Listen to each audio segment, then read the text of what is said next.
It's been a great week of home debuts for the Cubs. Not to be outdone by Xavier Nady and Marlon Byrd.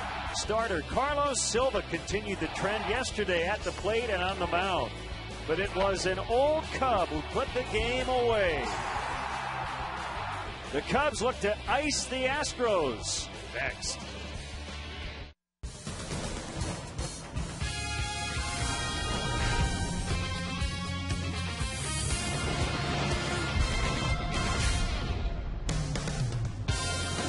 The sun's still shining here on the north side. It has cooled off considerably today, and the wind is blowing in, but it should be a nice day for Cubs baseball on Comcast Sportsnet. The Cubs try to get over 500 for the first time this season. It's been a good homestand. They've won 3 of the first 4 as they host the Astros in Game 2 of this series. Hi again, everyone. Bob Brenly and Len Casper with you. The Cubs scored 6 in the 7th to come back and beat the Astros 7-2. And as we just showed you, Derek Lee came up with the big home run to put the game away. Derek Lee off to a lightning quick start this year, which is a contrast to last season when he hit 189 with only 1 homer and 10 RBI in the first month. He will easily surpass those numbers as far as the power stats.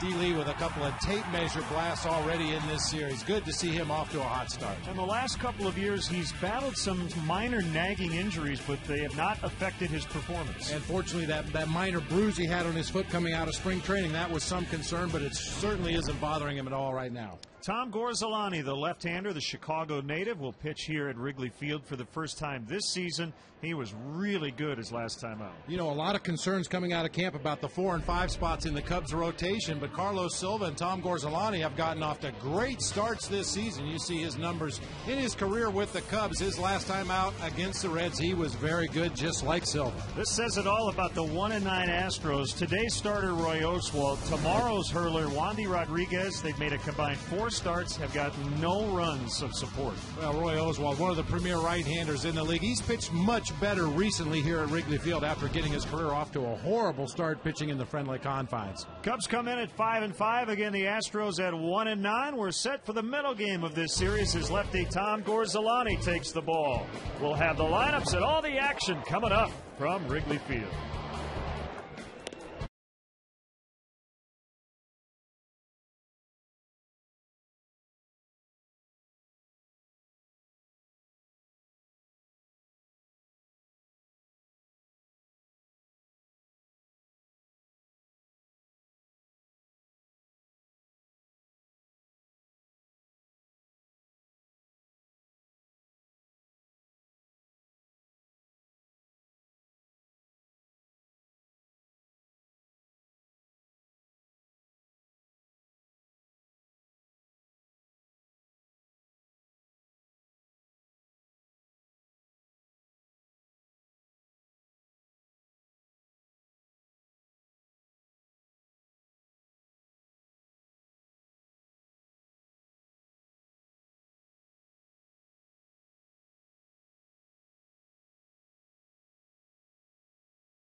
Wellness everywhere.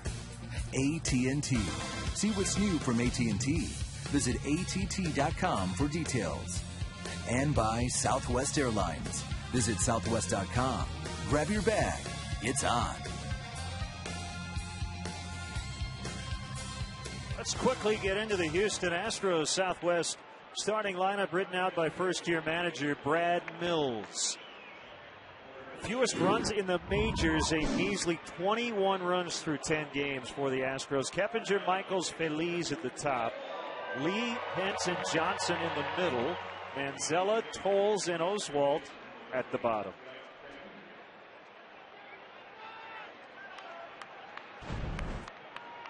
Tom Gorzelani is ready to go. 27-year-old left-hander, 6'2", 205, and a first pitch fastball for a strike. See his numbers. His first start of the season in Cincinnati, it was a no decision through no fault of his own. Gave up only 1 unearned run in 6 1/3 innings pitched, 7 strikeouts, an unusually high punch-out total for Tom Gorzelani, a guy that normally pitches to contact. Man from Orland Park with a 1-1 caught the outside corner, according to the plate umpire Phil Cuzzy. It's 1-2 on Jeff Keppinger, who is 5 for 8 against lefties here in the early going. Wide open stance, bounces it off the glove of Gorzelani. Fontenot picks it up and throws and gets his man by about a half a step. Nice defensive play to start the ball game for the Cubs. Let's take a look at the rest of the defenders, brought to you by Jimmy John. Same lineup as yesterday. Soriano, Bird, Fukudome, Ramirez, Terrio, Fontenot, Lee. The only change, not the same. Giovanni Soto will be doing the catching instead of Coy Hill. And as we know, left-hander Tom Gorzelani on the mound for the Cubs. Jason Michaels gets his first start of the series. He's in center, replacing Michael Bourne. We've got the heat on in the booth, 48 chilly degrees. Wind blowing straight in from center at the moment. It was going left to right earlier as Marlon Byrd makes a catch.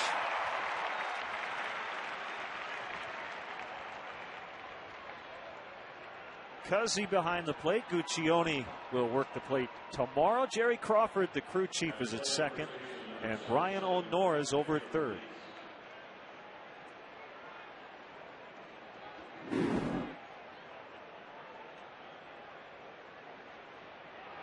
Now Feliz, strike one.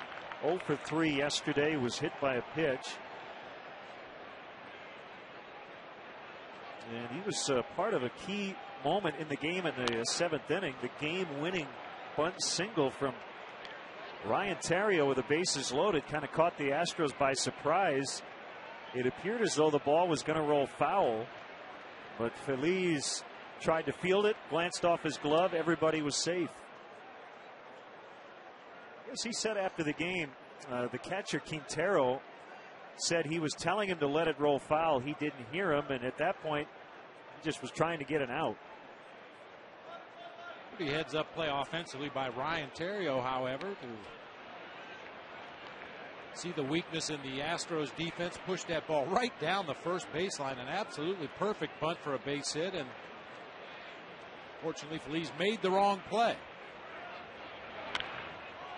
He pops it up.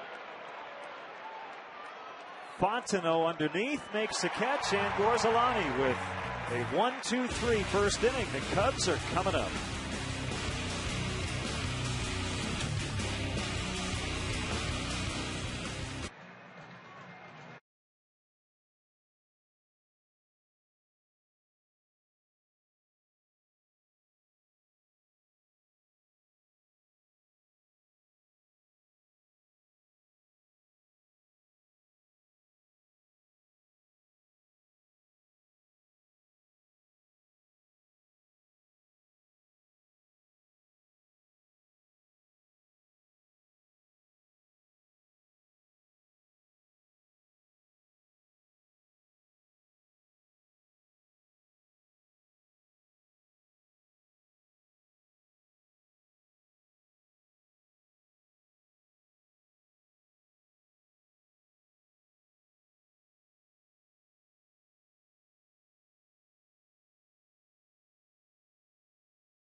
At the top, Aramis Ramirez off to a slow start. He is hitting the ball out of the park, however.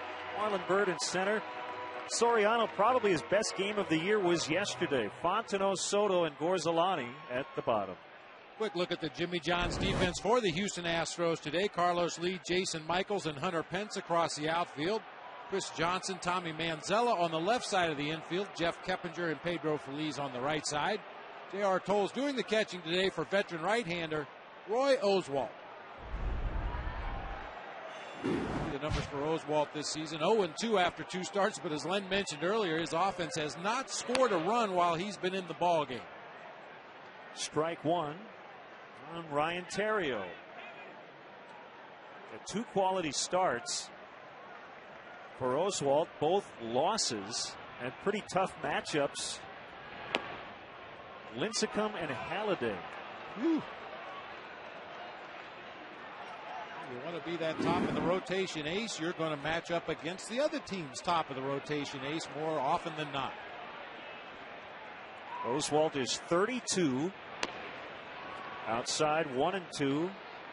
8 straight opening day starts. Tied with Roy Halladay for the longest active such streak in baseball. But if you watch Roy Oswalt work throughout this ball game this afternoon, watch how many times he's working the right-handers away. He'll occasionally show in for effect, but go right back on that outside corner. Keppinger throws out Theriot for the first out. After a series of pitches off the outside corner, comes back with a 2-seam fastball. Theriot grounds it weakly to the right side for the first out of the bottom half of the first. He's up near the top of most of the pitching charts. With a win today, he would pass Larry Dierker for sole possession of second on the all-time Astros victory list. Off the mound and gets Fukudome. And just like I said, he's going to pitch the righties away. You'll see him pitch the left-handers in the lineup, Kosuke Fukudome and Mike Fondo. He will pound them in considerably. He's much more comfortable throwing to his glove side, which is at first base corner of the plate.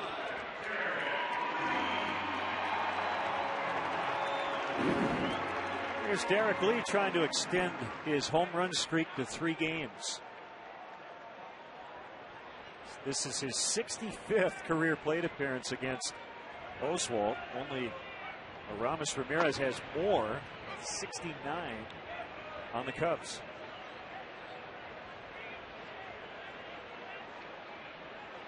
Derek has hit .276 with 3 homers in these matchups. Fouled away, 0-2. I mentioned Oswalt got his career off to a shaky start here at Wrigley. His first 11 starts here at the friendly confines, he was 4-5 with an ERA of over 5.5. His last 4 starts, however, 2-0 with an ERA of 1.96. He's from Mississippi. It's low. One of his best friends in the game is Jake Peavy. To hang out in the offseason.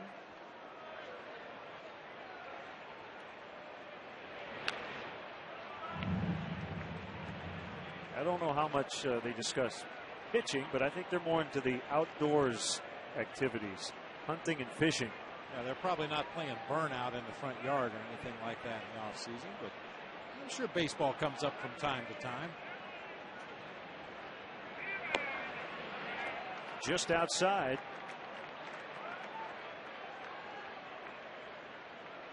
Good day for a scarf. And another scarf. And another scarf.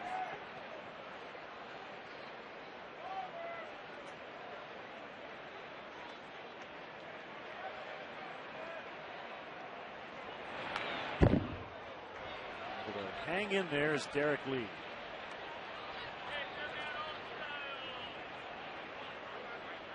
Oswalt has 4 quality pitches. You've seen the fastball already. He will cut it and sink it at times. Big curveball over the top. He'll throw it hard when he's going for a strikeout. He'll roll it up there softly when he's trying to throw it for a strike. Also, we'll mix in a slider and a straight changeup. His range of velocity pretty vast. Well, one guy I guess I would compare him to over the last 10 years in that vein would be Eric Gagne when he was closing. Throw that changeup and the curveball, upper 60s, low 70s, fastball in the mid 90s.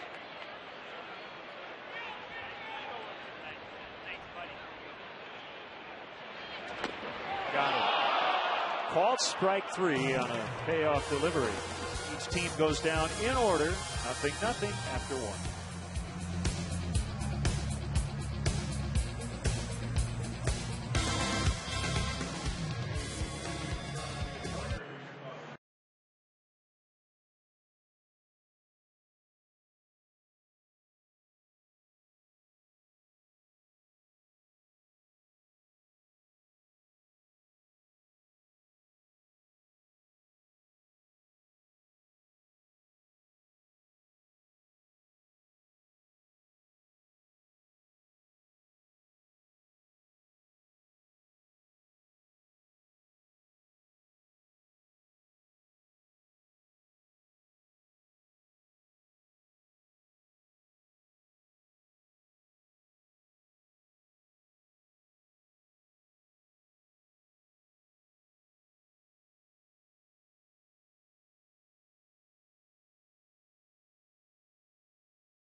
Compelling data analysis baseball has ever seen. Fans can get their own set of these new state-of-the-art tools from Bloomberg, built for fun and for fantasy play.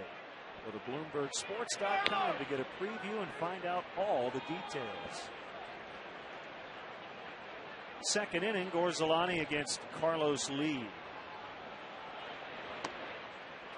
Didn't get the results, but some better swings yesterday. Hit the ball hard. He went 1 for 4. Did snap an 0 for 16, but still off to a very slow start. There is a base hit the other way.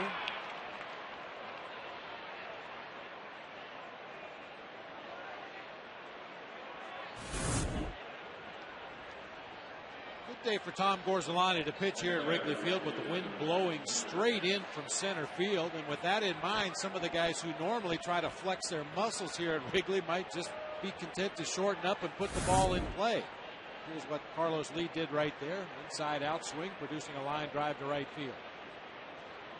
Hunter Pence has one of the Astros' 2 home runs in the first 10 games. He singles to right. Lee on his way to third. He'll get in there easily, and they're in business. First and third with nobody out.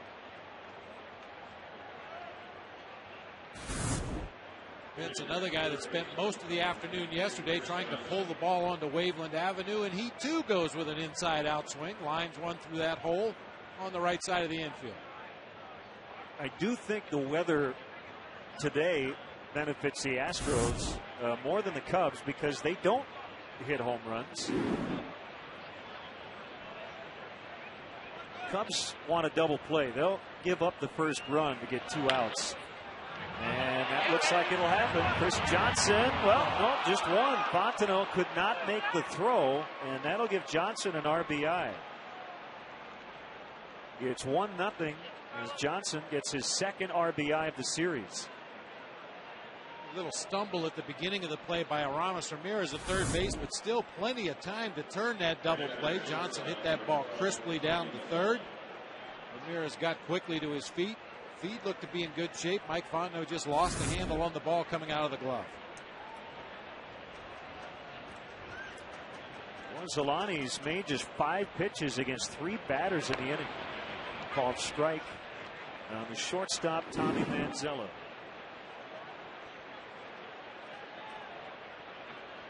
Base coach Dave Clark coming way up the line, almost halfway between third and home to give the signs.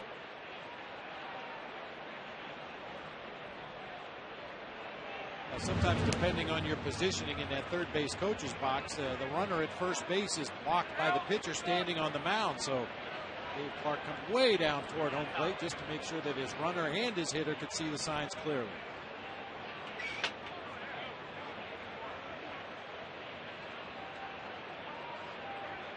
Here's a pitch. Swung on and missed.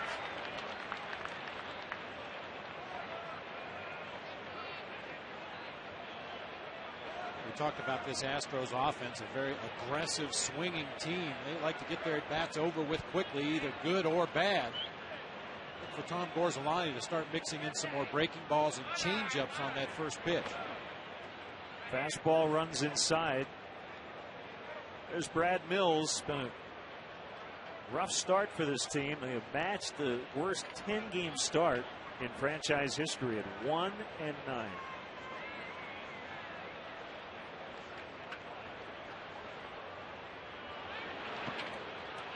Knocked down by Soto. I guess they can take solace in the fact that the other Astros team to begin a year 1-9, the 1983 club, bounced back and went 85-77.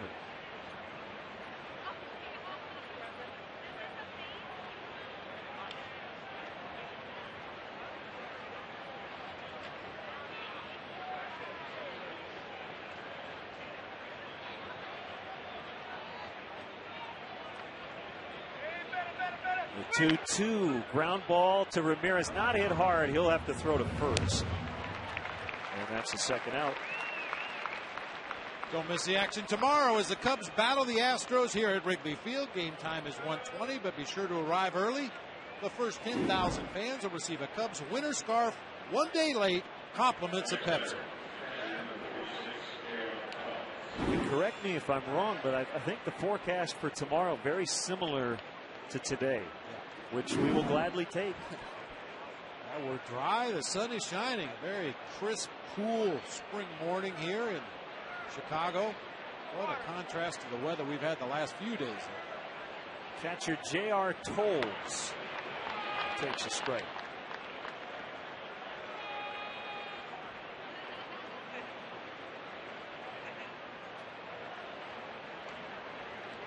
Two hits and the first run of the game here in this Astros second. Soriano coming over, and it's going to drop. Well, that ball was up there a long time, and Tols with an RBI single to make it 2-0.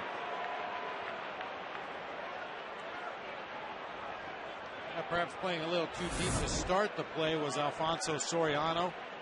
We talked about that wind howling in from center field. It's going to knock down any balls hit in the air today. A long run for Soriano. Has to pull up short, play it on a hop.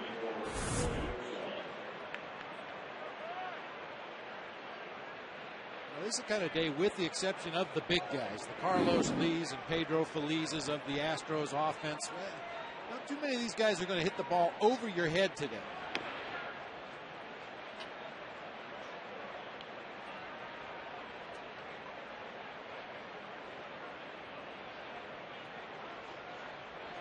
One ball, no strikes on Oswald. The Astros pitchers have done a nice job at the plate here in the early going. 2-0.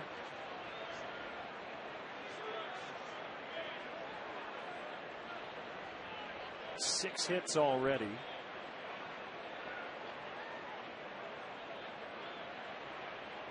I guess their 1, 2, and 9 spots have been pretty good. It's been the other part of the order. And Zolani in danger of walking Roy Oswalt, not known for his hitting prowess, a 158 career batter.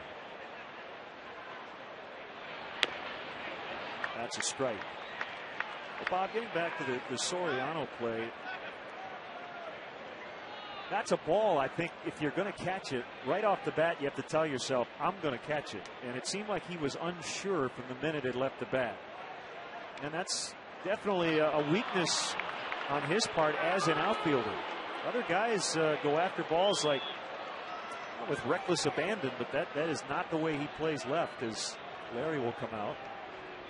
Well, and as I said, to start the play, he was playing extremely deep. We know he's had some issues with the brick wall out there in left field and in foul territory down that third baseline. And to kind of ease his mind a little bit and make him feel a little more comfortable where he is on the field, he likes to play a little deeper than most left fielders. And on a day like this with the wind blowing in, that's going to knock a lot of balls down. But you're right. I mean, we've seen Marlon Byrd make some diving attempts on balls that, quite honestly, he didn't really have much chance to catch, but he made up his mind that he was going to do everything possible to get to the baseball, including dive for it at the last instant. There's different styles of fielders out there. One very cautious, one very aggressive.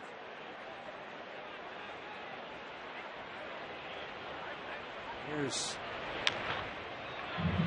bouncer fair as Ramirez will step on the bag. The fielder's choice to end the inning, but the Astros strike first. They get 2 and have the early lead.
Blackhawks dropped game 1 to Nashville last night, but the Cubs were there in full support. Lou and Anita Piniella, there's Ryan Dempster and his son Brady. And most of the Cubs team showed up and supported the Hawks. Big Z getting into it. Marlon Byrd, Mike Fontino and company. And Alfonso Soriano said the national anthem was one of the most incredible things he's ever witnessed. He actually recorded it on his phone. It was the first hockey game he had ever been to, and he was very impressed. And it's hard not to be impressed with the enthusiasm and energy in that building.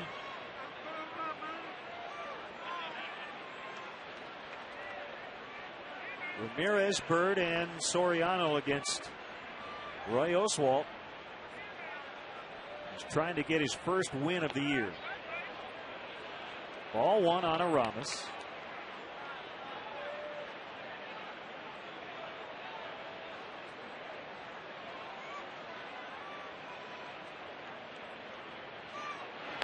Swing and a miss. We've seen more swings and misses than we're used to seeing from Ramirez. Bruce Miles from the Daily Herald pointed out his strikeout rate, and it's very, very early. Way higher than we're used to seeing. For a power hitter, he's a very good contact guy. I keep coming back to the way he's being pitched in the early going this season, and Roy Oswalt no exception here today. Away, away, away, away.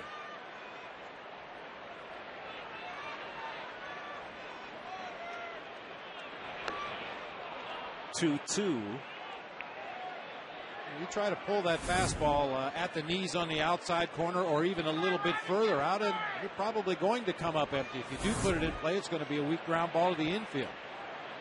Ramirez just needs to drive some line drives out there to Hunter Pence in right field. Little roller for Keppinger. 4 up, 4 down for Oswalt to start it. Hey, fans, tickets are selling quickly, but there's still time to get great seats for April and May games. Bleacher seats are still available as well. To purchase tickets, visit Cubs.com, call 1-800-THE-CUBS, or visit the Wrigley Field box office. I saw a fan question on a blog, and so I'll ask you, if you think Ramirez is swinging too hard. My first reaction was that's how he swings, and he's had a lot of success doing it and making contact even with 2 strikes. Do you see that he's swinging any differently than in the past? I don't sense that he's swinging any differently. Just watching the at-bats that he's had, I just think at this point he's going to punish mistakes. He's always done that throughout his career, and if a pitcher gives him something he can hit this early in the season, it's going to be a mistake. Everything has been away, fastballs away, sliders away, change-ups away. It's all part of that adjustment and counter-adjustment process that players and teams go through during the course of the season, and I'm sure Ramos will get his share of base hits to right field and force opposing pitchers to come in on him a little bit. 1-1 to Bird. It's like Oswalt has his good stuff working early. And by the way, happy 53rd birthday to our good friend Bruce Miles. At home watching us, and he'll be back at the ballpark and reporting on the Cubs tomorrow. Bird strikes out, couldn't get the high one. The Cubs have not hit the ball out of the infield here early. 3 groundouts and 2 strikeouts. That's vintage Roy Oswalt right there, the high 4-seam fastball. He started to throw that 2-seamer a little more often when he's looking for a ground ball in a double play situation, but he's always been all about the high 4-seamer, the big over-the-top curve ball, and keeping that ball out of the middle of the plate.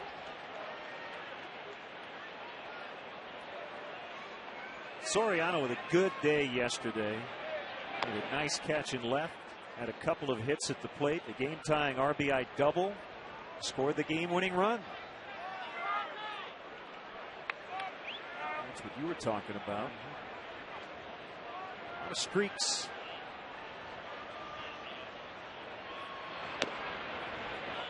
I will find Roy Oswalt's numbers against the Cincinnati Reds. Just ridiculous.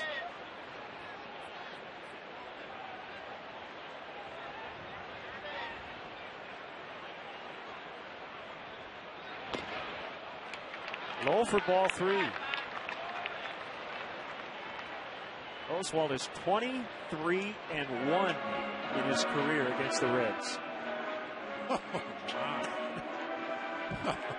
That's ownership. He's got the pink slip on the Reds.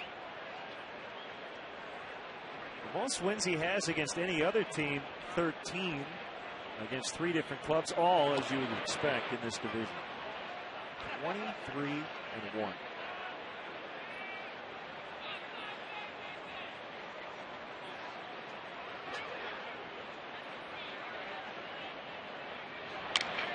Broken bat pop up, little blooper out into right, and it's going to drop.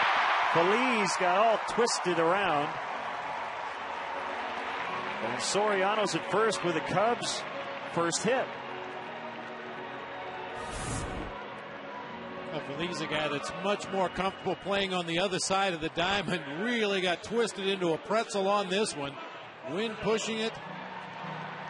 Just wasn't ever comfortable going after that ball. Didn't know whether to catch it palm up or palm down.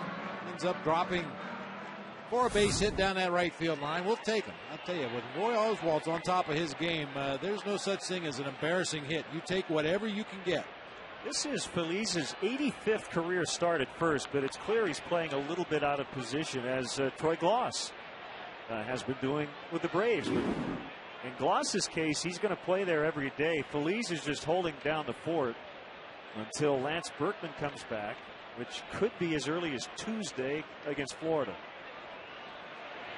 Berkman on the DL coming off knee surgery. You know, and even though 85 games seems like a lot to play at first base, I would venture to guess that in his 84 games before today, he probably never had a bunt play like he had to deal with yesterday with the bases loaded. I don't know how many times he's had to try to catch a little pop-up with the wind blowing and the sun. I mean, it seems like a lot of games to play, but at first base, a lot of games are relatively routine. Stand at your position. When the ball's put into play, you run over and cover the base. Make sure you keep your foot on there. You have to start roaming around and making defensive plays. That's when the inexperience really shows up. 2-1 on Fontenot. That'll be a base hit. Another blooper to right. Soriano on his way to third. So all this happening after 2 were out, which is how the Cubs have scored a lot of their runs. Away from the righties into the lefties. He got in on Mike Fontenot just a little bit, but floating line drive into right field puts runners at the corners for Giovanni Soto with 2 outs in the inning.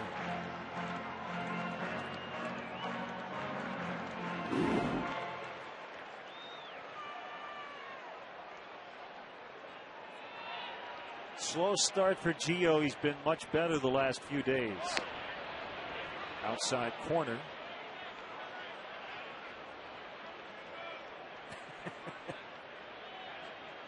I just think he wanted to peek through the sign. I don't know if there's any sort of symbolism there. Normally you put up a sign, you can't see the game.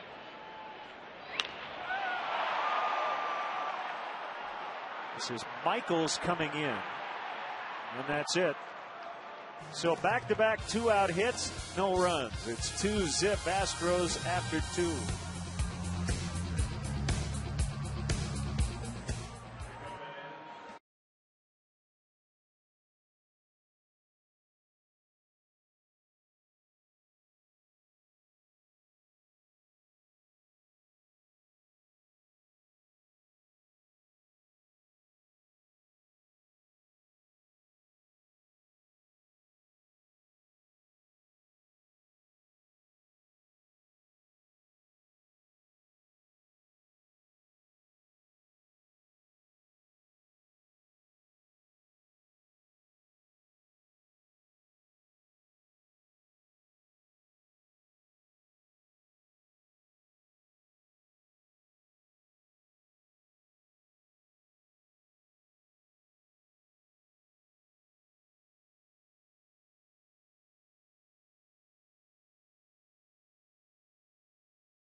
Derek Rose and the Bulls face King James and the Cavs. Tune in for round 1 when the Bulls look to prove they can upset the league's best.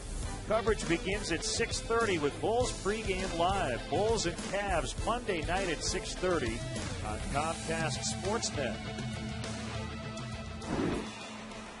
It'll be game 2 of that first round set.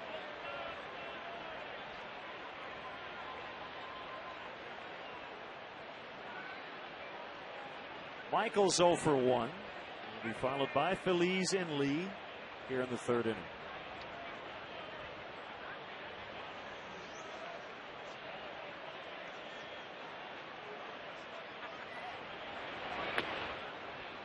Outside, ball 1. Tom Gorzolani's been very complimentary of the veteran pitchers on this staff helping him. Very quick to give the coaches and assistant to the GM, Greg Maddux, a lot of credit as well.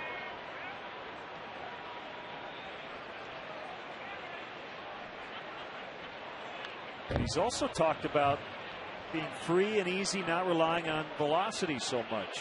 It sounds a lot like Maddox, doesn't it? It certainly does. Starting to click for Zolani. And it usually does for guys at a certain age after trying to throw the ball as hard as possible early in their career. In the case of a lot of pitchers, that's how they first got noticed and got their foot in the door to play professional baseball, because they could light up a radar gun when they were 18 years old. Kosuke and Wright. Notice all the outfielders are coming in on these fly balls.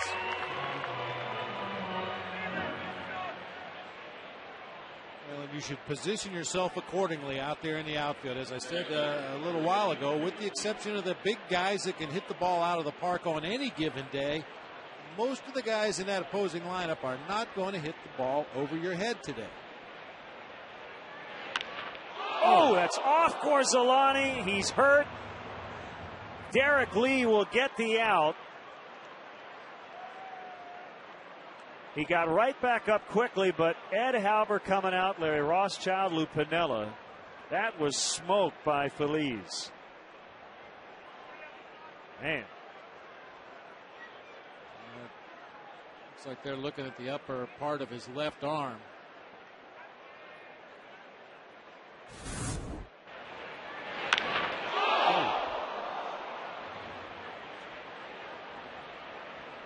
Like a bullet off the bat of Pedro Feliz, and not really enough reaction time to do much of anything.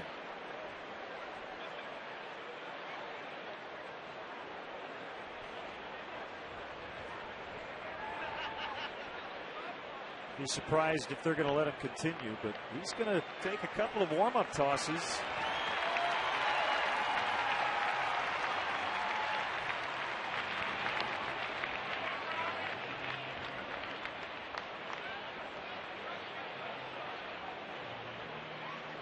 He wanted to declare himself ready to go after one warm-up pitch, and Larry Rothschild said, "You better chunk a few more in there just to be sure."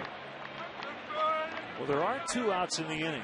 And I think a big key here, Bob, is to get through this inning and then get some ice on that injury. Yeah, that's kind of a dicey situation, too. You don't want your starting pitcher icing his throwing arm if you're going to leave him in the ball game, because that would cause the muscles to tighten up. And this is going to be a tough one. The training staff's going to have their hands full with this.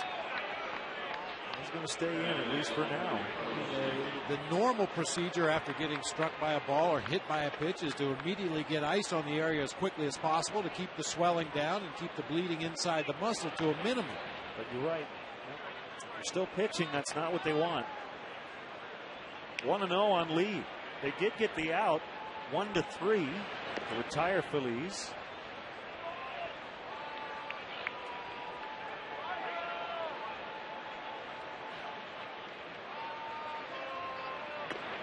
A little reminiscent of Mark Pryor, who suffered a fractured elbow. He got smoked. And Jeff Gray has just gotten up on the bullpen mound, just in case. And of course, Gorzolani is scheduled to lead off the bottom of the inning. So you're not going to have a lot of time to make a decision. To left, Soriano coming over, still on the move, makes a catch near the wall to retire Lee. We'll see if Gorzolani can stay in. It's 2-0 Houston.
appeared as though he got hit in the shoulder area by that liner.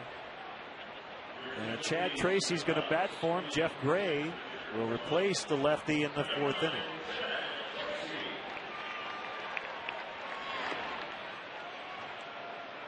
And I think that's the right move. Especially early in the year, you don't want to push it.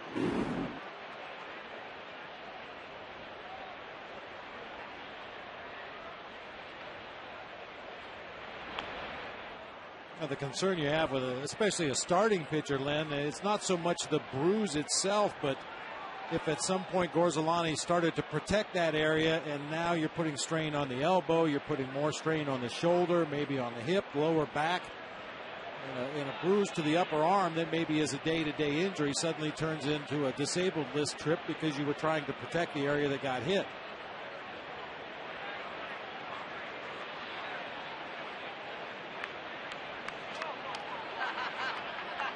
See the home plate umpire, Phil Cuzzy, clapping. That's usually a sign. Let's go, boys. Get it going here. Hit very well by Tracy, but again, not going to fly on a day like this. Michael's a catch. Probably a home run with the wind blowing out. About 24 hours late. Hey, fans, have you missed some of the action? After the game, go to Comcast On Demand for access to Comcast Sportsnet games ready to watch on your schedule. Don't have Comcast On Demand? Call 1-888-4BEST-TV today. That's what she's telling him right now. You know, we're here at the park. You can watch a game on TV later. Comcast On Demand. 1-0 on Terrio. Or Riot is what he had on his Blackhawks sweater last night.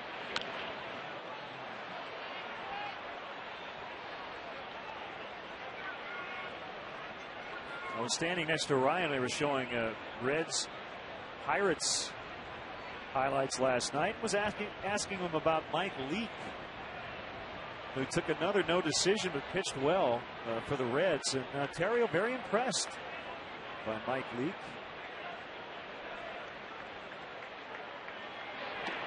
Came right out of college to the majors.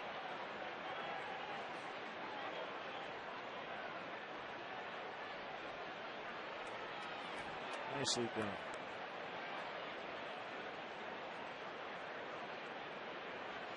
All right.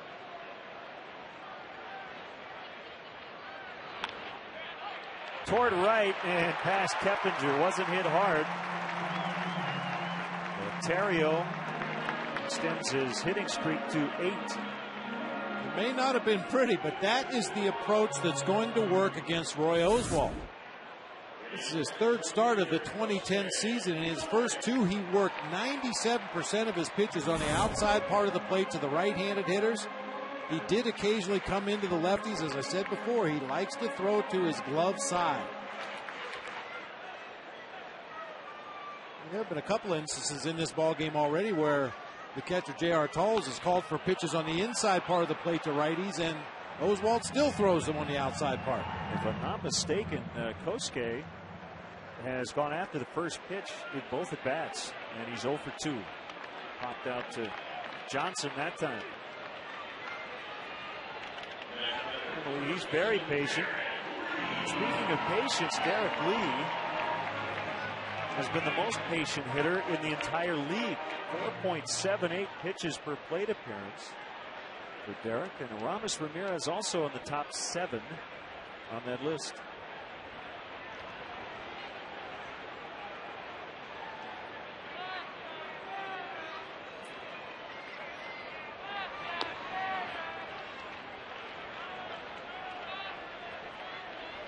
This game was pretty aggressive yesterday too.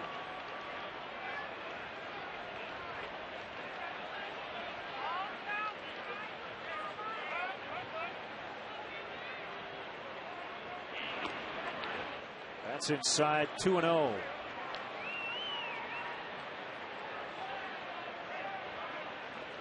So with Gorzelani out, it'll be up to the bullpen to hold the Astros down over the final 6 innings.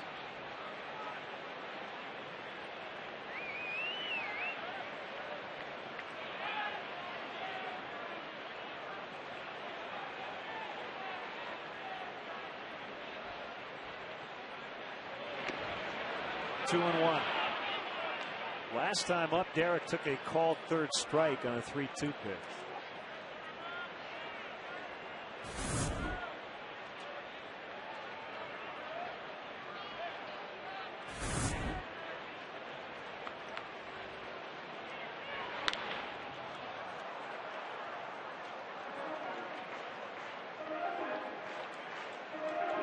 Cardinals won last night on a Felipe Lopez grand slam. They beat the Mets. So St. Louis at 7-3. Best record in the league, the Phillies. Roy Halladay is 3-0. They beat the Marlins last night. They're 8-2.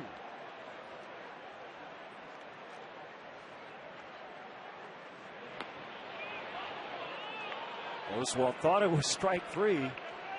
Didn't get the call. 3-2. Well, umpires really love it when a pitcher kind of walks off the mound like that, expecting a strike 3 call. Little backdoor changeup that time. Just off the corner in the estimation of Phil Cuzzy behind home plate. After he was walking around back there, you could kind of see what you described last year. Oswalt walks a little funny. He's had back and hip problems. I followed him out the tunnel last year in Houston, and I made the comment at the time he looked like a car that had been knocked out of line. His legs were kind of going one direction. His upper body was tilted another direction. He's had a lot of hip and groin and hamstring problems over the last few years.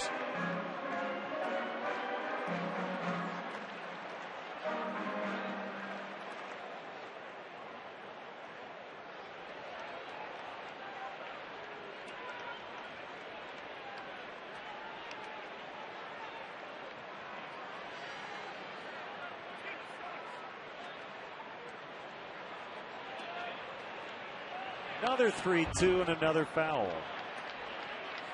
A little frustration on the part of Derek Lee right there. Rarely do you get a really, really hittable pitch from Roy Oswalt, but that time tried to trick Derek with a 3-2 changeup and threw it up around the belt in the middle of the plate. Swing by D. Lee just fouls it straight back. I'd like to have that one back. This will be the 16th pitch of the day from Oswalt to Lee. It's only Derek's second at bat.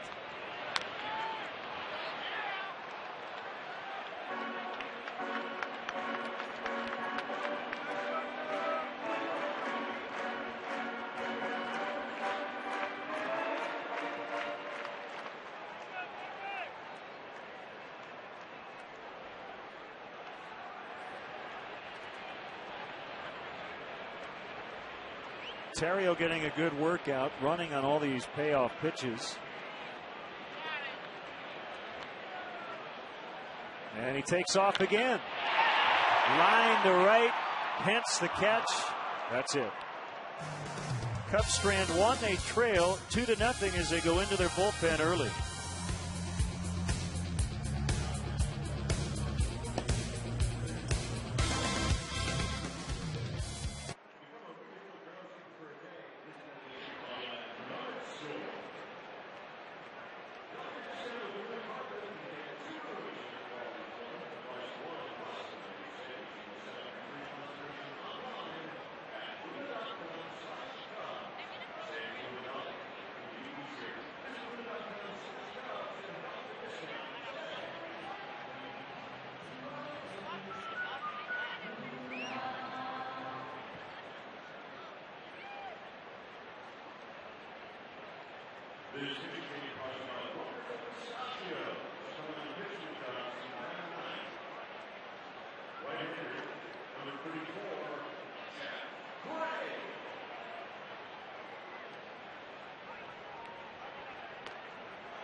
This fourth inning is brought to you by Fourth Meal from Taco Bell, open 1 a.m. or later.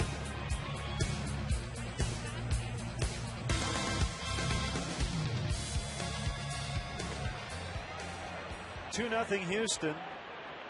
We get into the fourth inning, and Jeff Gray will have to take over for the starter, Gorzalani. He faced one batter after he took a liner off what appeared to be his left shoulder. The Cubs not taking any chances. Those numbers were from Jeff's Cub debut. Struggled against Milwaukee. As he faces Hunter Pence.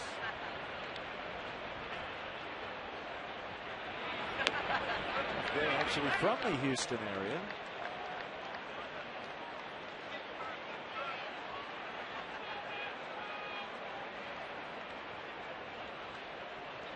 Born in Texas City, Texas. Hunter Pence is looking around for the bat as he grounds out to Terrio. Wow.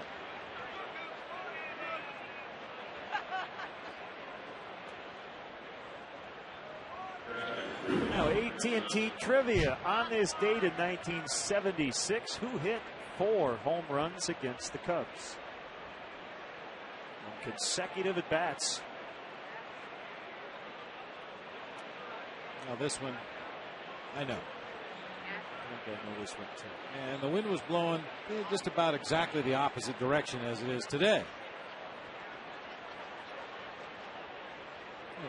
Jeff Gray, with parts of 2 seasons in the big leagues with Oakland in 08 and 09, only appeared in 29 ball games. A better sample size was his minor league career, and if that continues to hold true, this is a strike thrower. 370 minor league innings, struck out 273, walked only 86, and surrendered only 15 home runs, an average of 1 every 25 innings throughout his minor league career. Bouncer backing up Ramirez. 2 outs. You were talking about that Hunter Pence at bat. He didn't know where his bat went. Broke. The barrel went whirly-birding over the head of Phil Cuzzy toward the backstop. He's looking over his left shoulder, wondering where the rest of the bat was. He's got that tent peg in his hand. Could have been dangerous.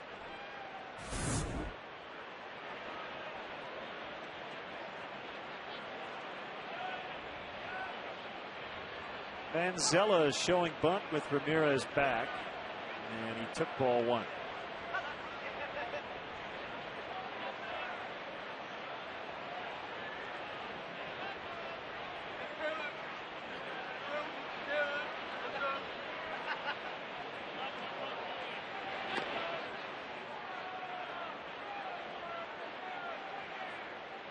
The Rays and Red Sox will have to complete a suspended game before their regularly scheduled contest tonight.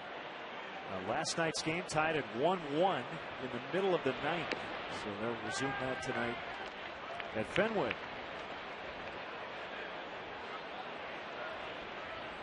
I guess they're expecting more rain tonight.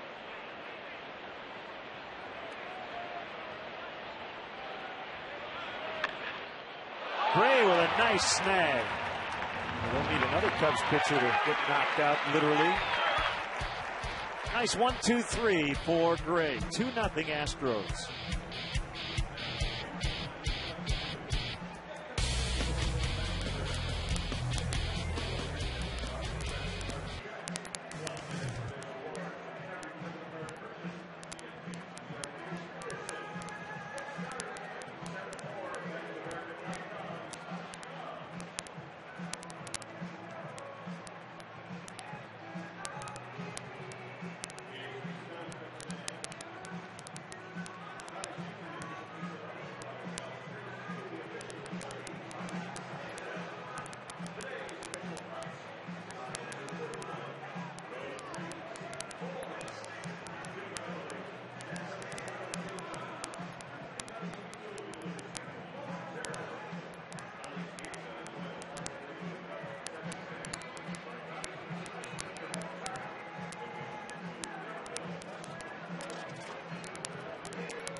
Almost.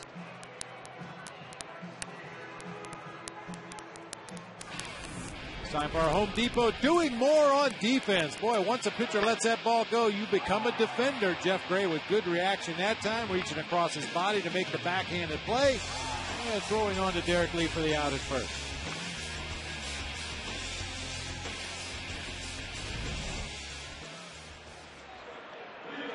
Huge crowd here at the ballpark. Cool temperatures, probably now in the lower 50s. Started at 48. And here's Aramis Ramirez. Bird and Soriano to follow against Roy Oswalt, who's been sharp early.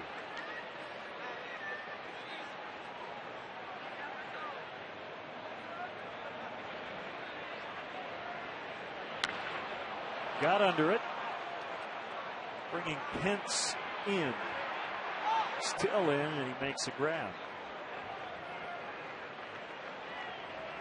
Get the answer to today's AT&T trivia question. On this date in 1976, I have a feeling the Wind was not doing what it is today. Who hit 4 homers against the Cubs? Mike Schmidt. 18-16, the Phillies got the win. And at one point, the Phillies were down by 11 runs in that game. He was pretty good. Yes, he was.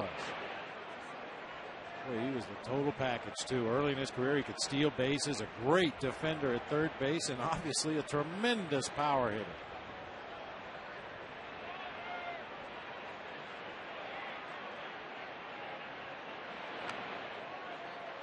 I think 4 is the record, right? Nobody's ever hit 5 in one game. Many have hit 4. Bob Horner, Sean Green. Hard hitting Mark Whitten.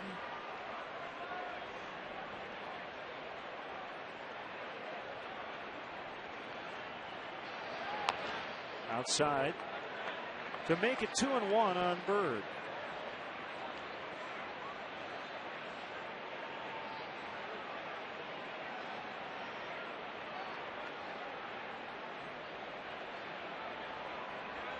Mike Cameron hit 4 against the White Sox. Bird thrown out by Johnson. I got another trivia for you, kind of an addendum to our AT&T trivia. In the last decade, 2000 to 2009, Roy Oswalt tied for 5th with Tim Hudson in wins, 137. Who was the decade's leader in wins in the last decade?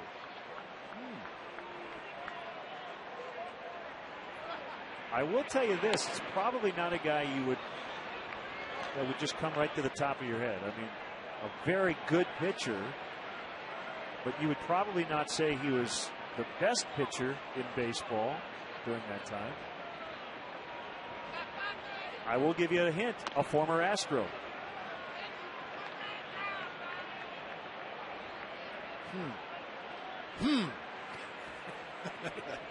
Things that make you go, That's a strike on Soriano. 1 and 2. I'll think about it. We'll let our viewers think about it. I'll give you the answer here. 148 wins over the last 10 years.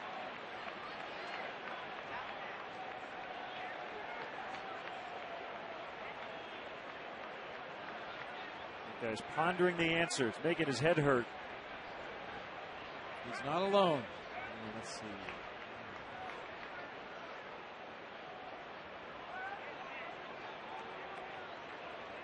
I love the decade stuff. There's Jack Morris, who led baseball in the 80s. Probably Roger Clemens in the 90s. Jim Palmer in the 70s. Give you the answer when we come back as Oswalt picks up his 3rd strikeout. He leads 2-0.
Welcome back to the Subway fifth inning. Text footlong to 53695. If you are the 500th texter, you could win $5 footlong subs from Subway. Good news on Tom Gorzolani. It appears as though it got all muscle right below his throwing shoulder. It does not appear to be a serious injury. He's probably going to have a pretty big bruise where he took that Pedro Feliz liner. But all in all, that's a good first word on the Cubs lefty. 1-0 to Tols. Oswalt, the pitcher, and then back to the top. And Jeff Keppinger. Okay, so the most wins in the last decade belonging to Andy Pettitte. Andy Pettitte with 148 wins. I think that's a good question. I told you between innings, you kind of fooled me a little bit with your former Astro pitcher. I immediately went to Randy Johnson, who was briefly an Astro, but Johnson's second on the list for most wins in the decade with 143. I've got another one. Keep them coming. All right. Who had the most quality starts in the last decade? And it's another interesting answer. Don't get on your computer. 192 quality starts. That is driven deep to left for J.R. Tols, and it's off the pole, and it's a home run. Just their third homer of the year. He got ahead in the count, and he took Gray up and out to make it 3-0.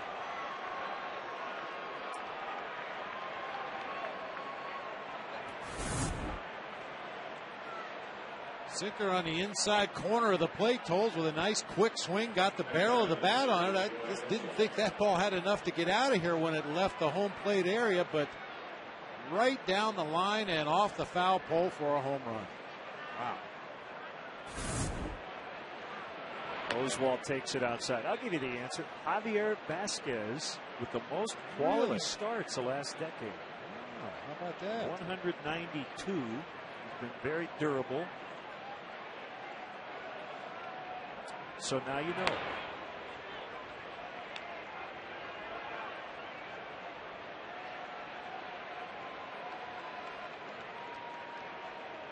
If we're going to play Stump the Analyst this year, I'm going to have to come up with some trivia questions of my own. I would encourage it.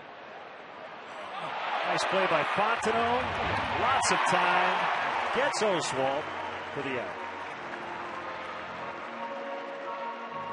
I'm happy to admit that I don't know a whole lot, but I like questions I don't know the answers to, because once I get the answer, then I know.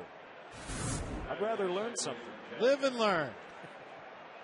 Nice play by Mike Fontenot, retreating a few steps onto the outfield grass, makes that diving catch. That ball took a nasty high hop on him right at the very end, but able to stay with it and easily retire Oswalt at first base.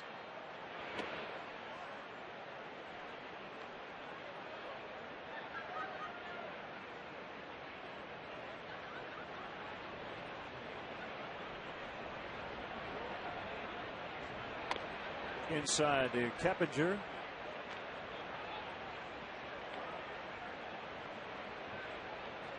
Well, I guarantee you there are hundreds, if not thousands, of diehard Cub fans watching us today who have a better memory for the details than both of us in terms of trivia and dates and uniform numbers.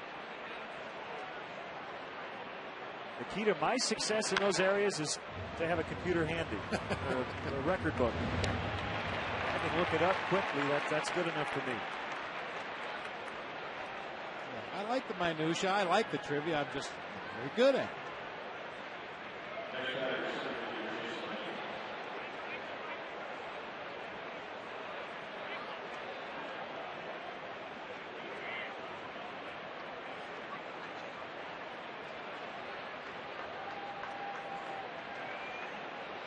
Both good at that, eating. Very good at that. Got a lot of experience and continue to practice on a daily basis.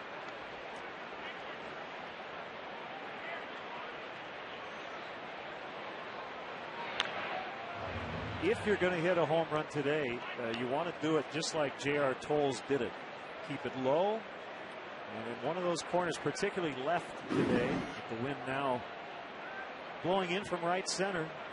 When we first got here today, Len, it was blowing straight in from left field. Then as the game started, it was blowing straight in from center, and now it's blowing straight in from right. So it may help those right-handed pull hitters if they can keep the ball close to the foul pole.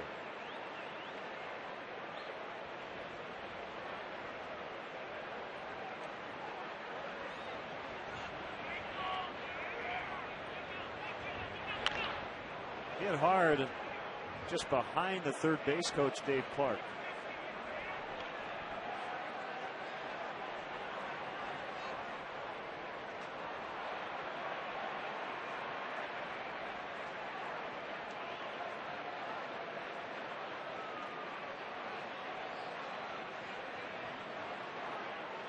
The 1-2. Soriano comes in and drops it. Again, appeared to have it right in his glove. And an error on Alfonso, his third error of the young season. I happened to take a glance up right before the pitch, and Soriano had just backed up 2 or 3 steps before that 1-2 delivery to Michaels. A little sinking line drive out in front of Soriano. I wish I could explain it.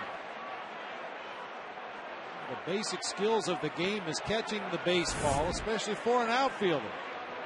Alfonso seems to struggle with that on a daily basis. He's really frustrated out there, and he seems to be regressing, which would lead me to believe, and he's working hard at improving. I wonder if it's becoming a little mental. He's starting to press. Well, and to his benefit, they haven't all been easy plays. Sinking line drive coming in.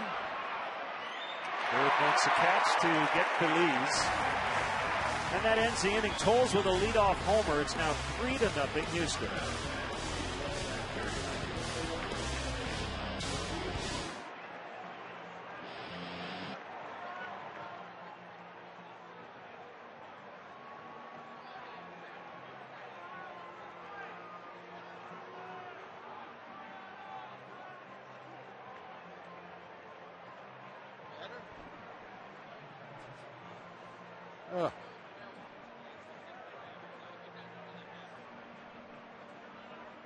Yeah. Yes.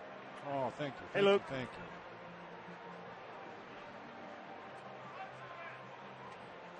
you. Golly.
Luke, thanks.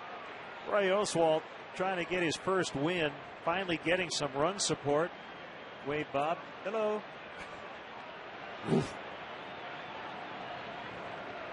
Fontenot takes a high strike as we're underway in the bottom of the 5th.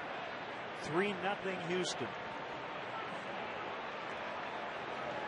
Cubs will see their number 2 starter, Wandy Rodriguez, tomorrow, but the Cubs will have Ryan Dempster on the mound.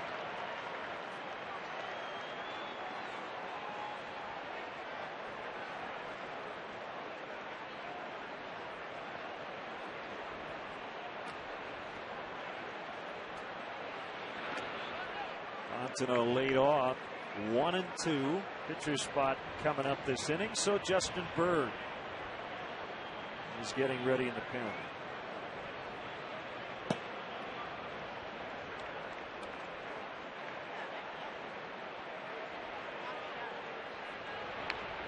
Wow. Giovanni Soto and then the fans behind him had to really be paying attention on that very late swing. Unfortunately, appeared that line drive into the concourse there, up into the seats rather, hit an empty seat. Everybody seems to be okay.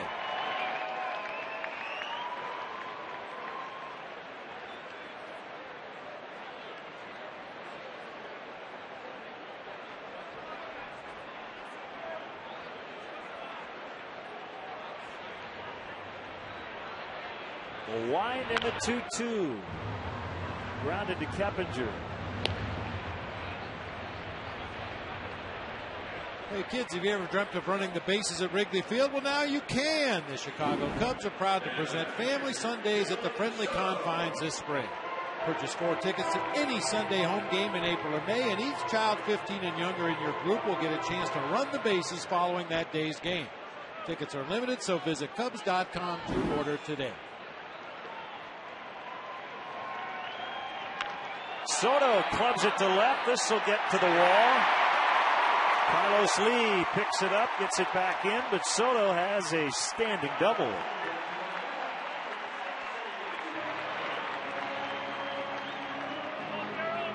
Lou Piniella is going to be forced to using one of his pinchers to pitch hit in this situation as you get a look at Giovanni Soto doubling down into that left field corner. A rare mistake by Oswald, left up and over the inside part of the plate, and indeed, I believe that's Carlos Zambrano putting on his batting gloves down in the on-deck circle. Boy, when your starting pitcher comes out of the game early and his spot is due up in the next inning, you can run out of your bench players in a hurry using pinch hitters for the rest of the ball game. So Lou is going to try to conserve some of his bats off the bench and use Carlos Zambrano to pinch hit for the pitcher spot. Z is 1 for 15 in his career against Oswald. The one hit was a home run. He has struck out 8 times.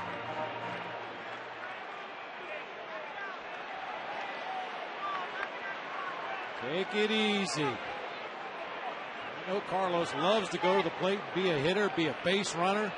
But he's coming off that bench cold in this situation. This is completely different than when he starts a ball game. Take it easy. Feliz will tag the bag with Soto now at third. Second time the Cubs have had a runner at third. 2 outs. The Blackhawks have a way for you to catch the exciting playoff action live. Text playoffs to BHawks. That's 242957. To join Blackhawks Mobile and be entered to win a pair of tickets to an upcoming Hawks home playoff game. That's playoffs to 242957 for your chance to win the hottest ticket in town.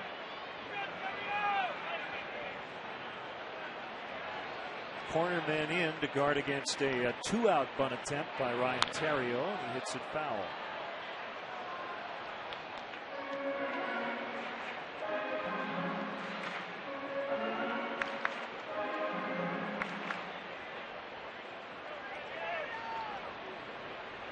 The Brewers blew a late lead again last night with Troy Hawkins struggling again. And they're down in Washington 3-0 as they play the 5th inning. Ravon Hernandez starting for the Nationals. Randy Wolf for Milwaukee. Most quality starts. Texting his friends.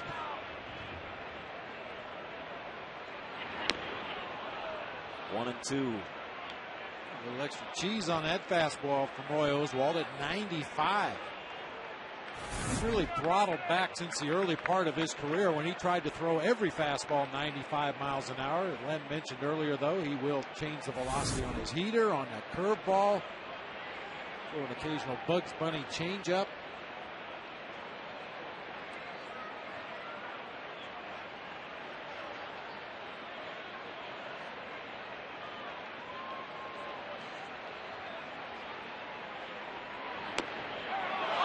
Strike 3.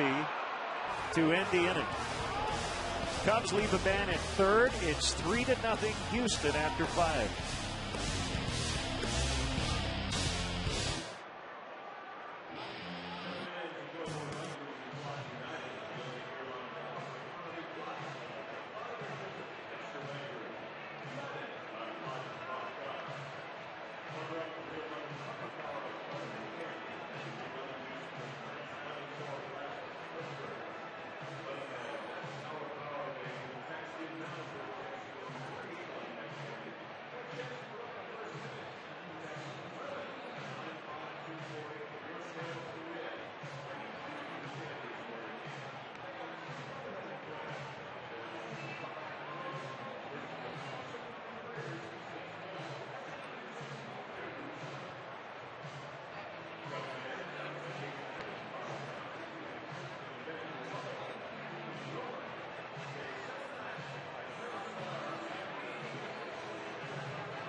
Bernard's grounds crew manicuring the infield dirt between innings.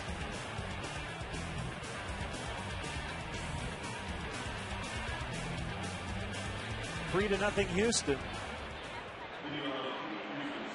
Game 2 of this 3-game series. Cubs winning yesterday and come from behind fashion in the late innings. New pitchers Justin Berg. And he'll face a middle 3 in the Houston order. 4th game of the season for Justin Berg, looking to whittle away at that 7.71 ERA. The walks have been an issue for Justin in the early going this season. Carlos Lee continues to swing a pretty good bat in this series. 1 for 2 today, flied to the warning track. His last time up.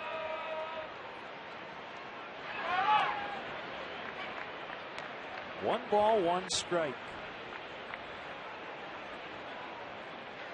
Cubs are teaming up with Misericordia this weekend to raise money for their organization, which assists individuals with developmental disabilities. Volunteers in red smocks are here at the ballpark. And if you are coming out maybe tomorrow, want to donate money, you'll get a package of Jelly Belly candies. The money raised will help support more than 550 children and adults with disabilities.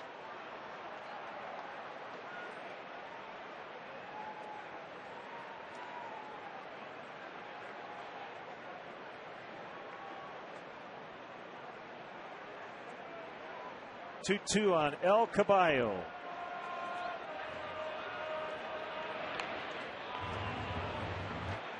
Good pitch there. Carlos Lee able just to get a piece of that slider down low and away. Berg had thrown all sinking fastballs and straight changeups so far in the at-bat. Finally breaks out the slider, going for strike 3, and Carlos Lee wastes the pitch.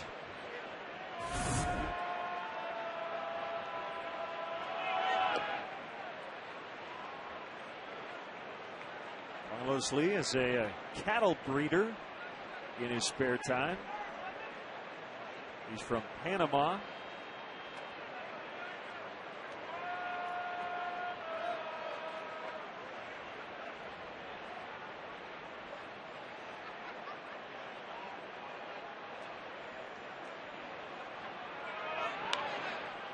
Popped up.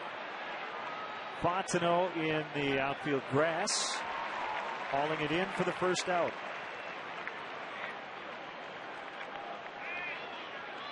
Want to see a Cubs game from the front row at Wrigley Field? Well, now you can. Visit Cubs.com and click on the CBOE Front Row Seats auction to bid on tickets in the front row behind home plate and along the first base line.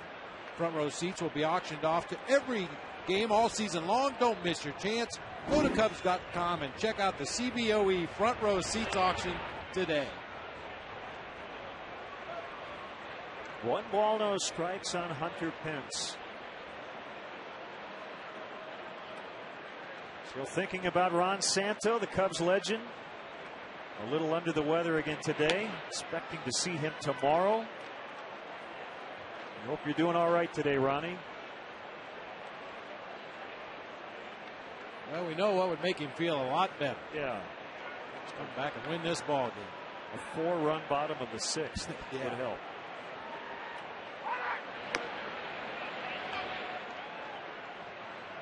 Rick Ankiel with a couple home runs for Kansas City, but the Royals trail at Minnesota 5-4. Jim Thome with his second homer of the year for the Twins. They're in the top of the 5th. Angels leading at Toronto 4-2 in the top of the 6th. Kendrick and Rivera have gone deep for the Angels. And the Yankees leading Texas 6-0. Derek Jeter with his 3rd. They're at the bottom of the 3rd inning. Fukudome makes the catch. Pence is out.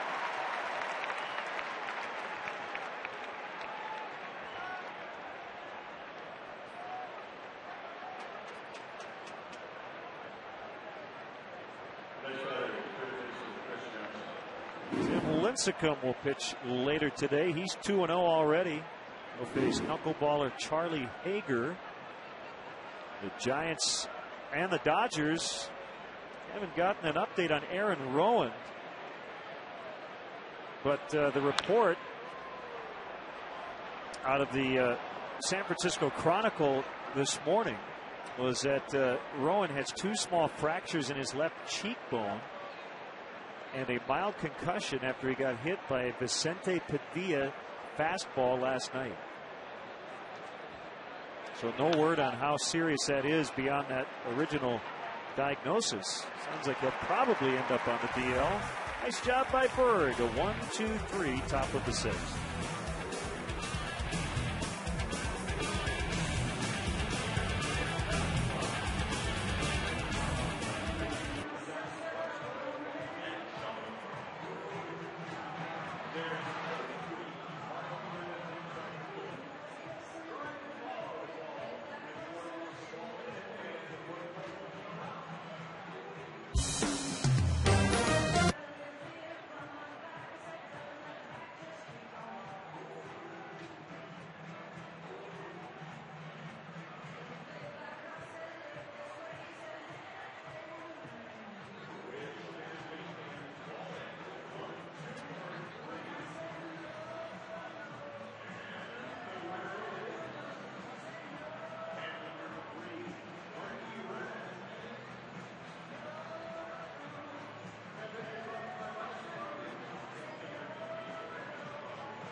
Tomorrow night, Blackhawks Predators Game 2 is on Comcast Sportsnet. Tune in here for the next installment of the Hawks' quest for the Cup.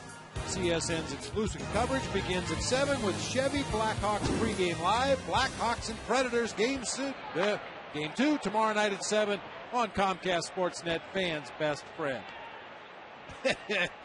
Wow.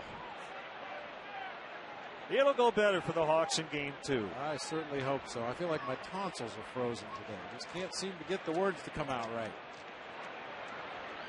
1-1 on Fukudome. The Cubs haven't really been able to get much going against Roy Oswalt.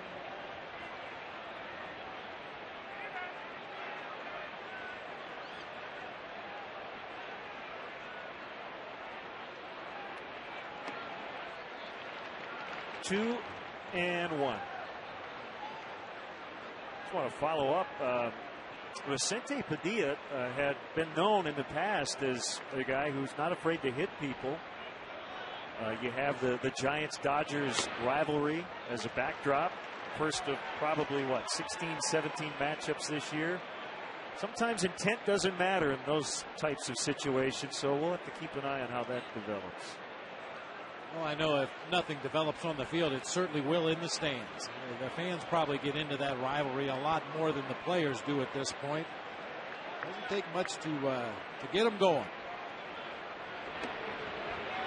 That's a strike. It's full 3-2 with Derek Lee on deck.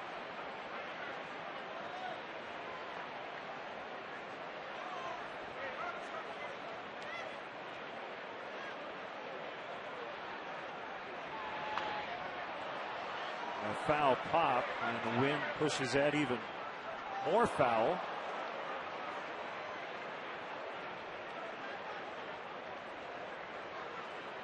Will it be pushes it more foul or fouler? I'm going to go with more foul in this case. More foul. Yes. Or as John Lovitz would say, flowl. A fly ball that's foul is a flowl. Struck him out. 5 for Oswalt. Having a hard enough time pronouncing real words, let alone made up words. Good low fastball that time from Oswalt. Mentioned he likes to use that four-seamer up across the top of the strike zone most of the time, but that time threw it down below the knees to Kosuke Fukudome to get the swinging strike.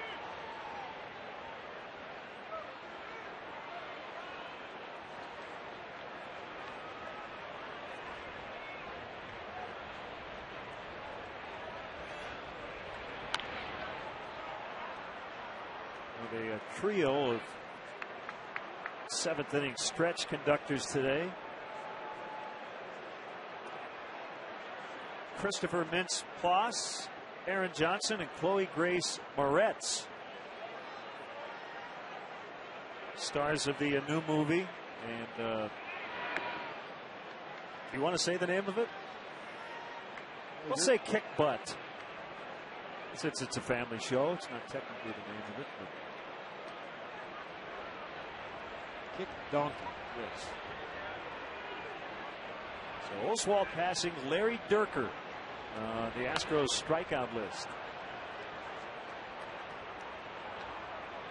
You'll recognize Christopher from Superbad. I'm sure a lot of people still come up to him and say, "Hey, it's McLovin."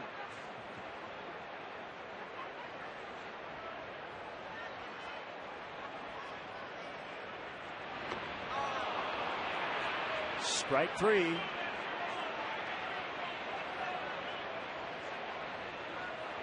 Cub fans, don't miss your chance to be part of the brand new PNC Club of Chicago. The newly built club, located down the third base line, offers high-end catering, a full-service top-shelf bar, indoor and outdoor seating, and other benefits that allow for a truly all-inclusive game day experience. Membership also includes parking for every home game. Ramirez up in the air to center. Jason Michaels grabs it, and that's it. A 1-2-3-6 for Oswalt, who seems to be getting stronger.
Welcome back to Wrigley Field. The Cubs trail 3-0.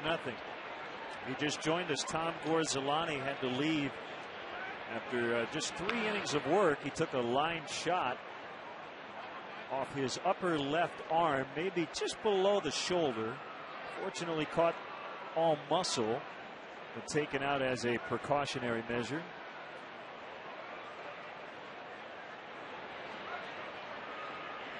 Justin Berg faces Tommy Manzella here in the 7th. 0-2. There's that line drive that clipped Tom Gorzolani earlier in the ball game. The best way to look at it is it could have been a lot worse. Fortunately, he hit him in an area of muscle instead of bone. I'm sure it doesn't feel real good right now, but he will heal, and hopefully will heal quickly and be able to take that ball again next time his turn rolls around.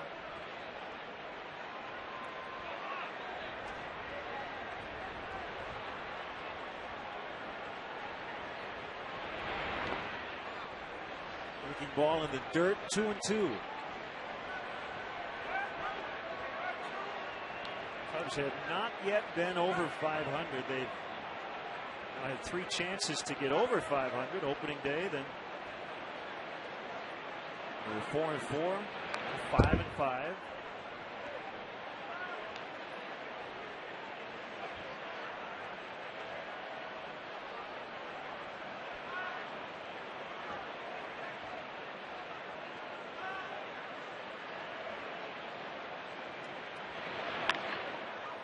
Bounding ball bringing in Terrio.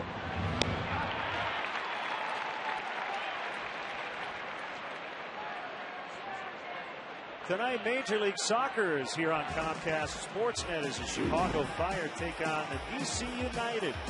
Don't miss a minute of the action live from Washington's RFK Stadium. Your Chicago Fire take on DC United tonight at 6:30 right here on Comcast Sportsnet. Fans' best friend.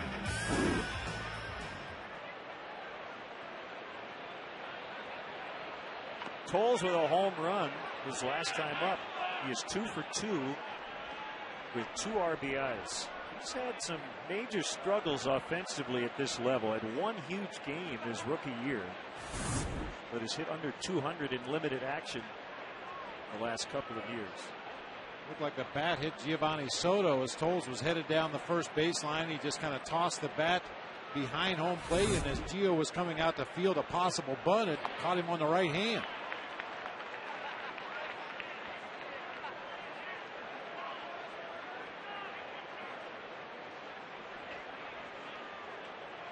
Tols' struggles started this season as well. He was only 1 for 18 going into play today, but 2 for 2 with a home run already. September 20th of 07 at St. Louis, he had a career day, 4 for 4, 8 RBIs.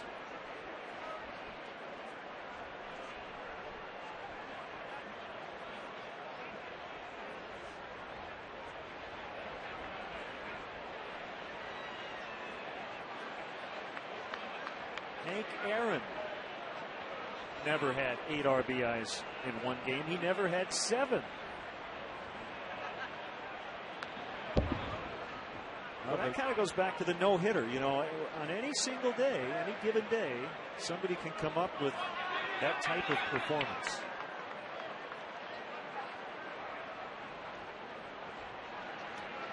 You need a lot of things to go well. Obviously, you need teammates on base ahead of you. You need to be in situations where the opposing team has to pitch to you. And you need to make good, solid contact with regularity to put up those kind of numbers in one afternoon. And then how about last year in Philly? He had 2 home runs off Pedro Martinez. Just the 7th player to hit 2 in one game off Pedro. who will be in the Hall of Fame at some point.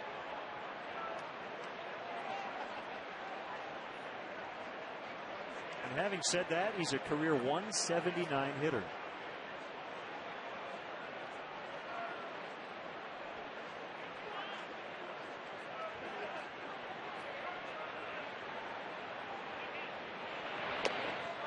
Inside. 2-2 the count. Oswalt on deck. Brad Mills is going to ride his ace as long as he can today. They look for their second win. Almost 2 weeks into the season. Floated out in the left for his third hit. So J.R. Tols is having a day, catching a shutout and 3 hits. They're in the home stretch for the 2010 census. It's not too late. Fill out and mail back your census form today.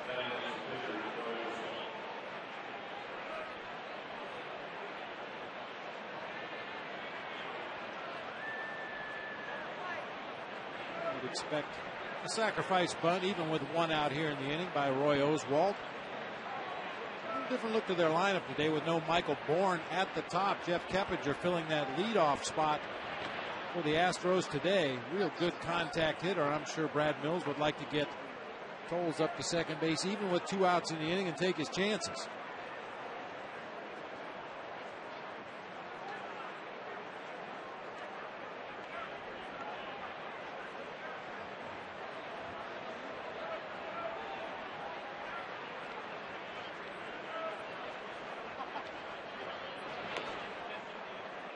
Takes it high from Bird, 1-1.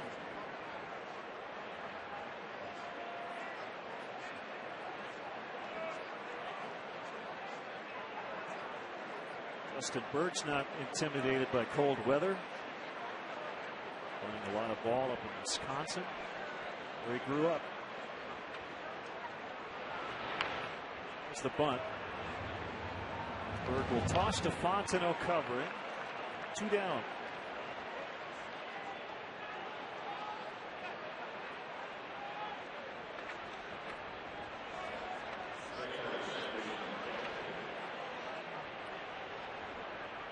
First sacrifice bunt of the year for Roy Oswalt after bunting successfully 14 times last year. You have to figure if he stays healthy and gets his 32 or 33 starts, he'll probably get 14 or 15 or 16 sack bunts once again.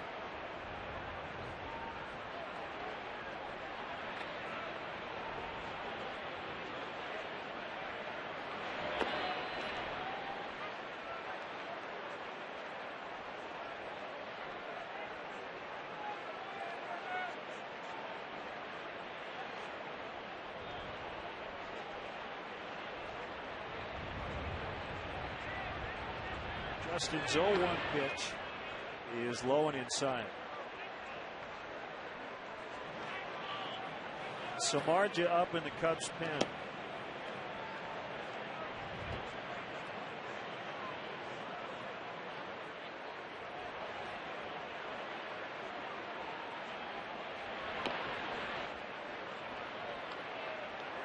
Justin Bird gets a lot of movement on the sinking 2-seam fastball, also on the straight changeup. That ball really dive bombs down and into the right-handed hitters. He's got one of those sinkers. He really should just aim for the middle of the plate and let the movement take care of everything else.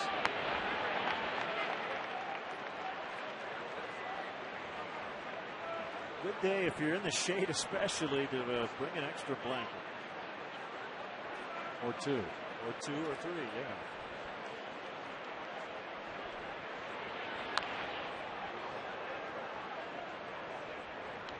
Contract news. Left-hander Brett Anderson. We might see him on the mound here at Wrigley Field later on this summer.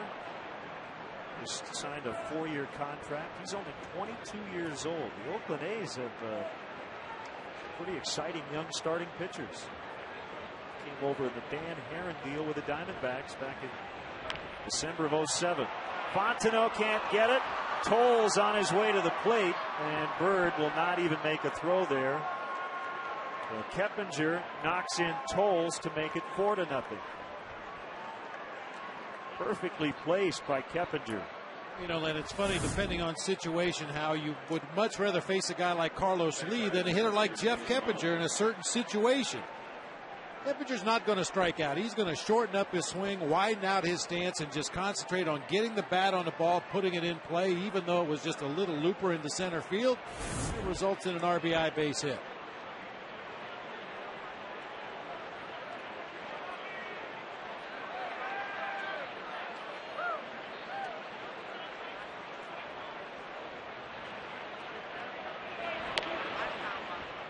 Going into the game today, the Cubs had a lead in every game, but not today. Of course, they've been shut out.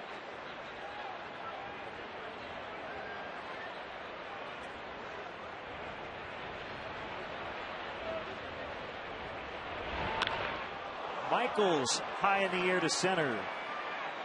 His counterpart, Marlon Byrd, makes the catch. They get one. It's 4-0. Stretch time. Aaron Johnson, Chloe Grace Moretz, and Christopher Mintz-Plasse. All right, fans, let me hear you. A 1, a 2, a 3. Take me out with the ball game. Take me out with the crowd. Buy me something to take Cracker Jacks. I don't care if I ever get back, 'cause it's rude. Root for them.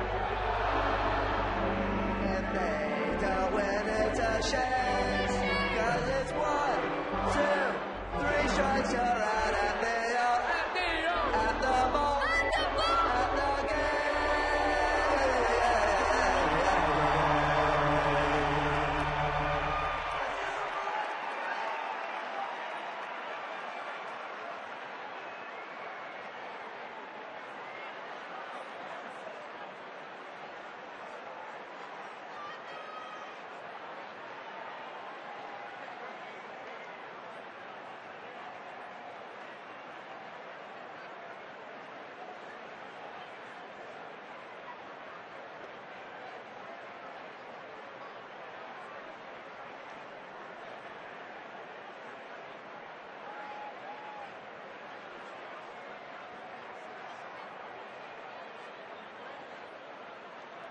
Leading off the Cubs center fielder Marlon Byrd.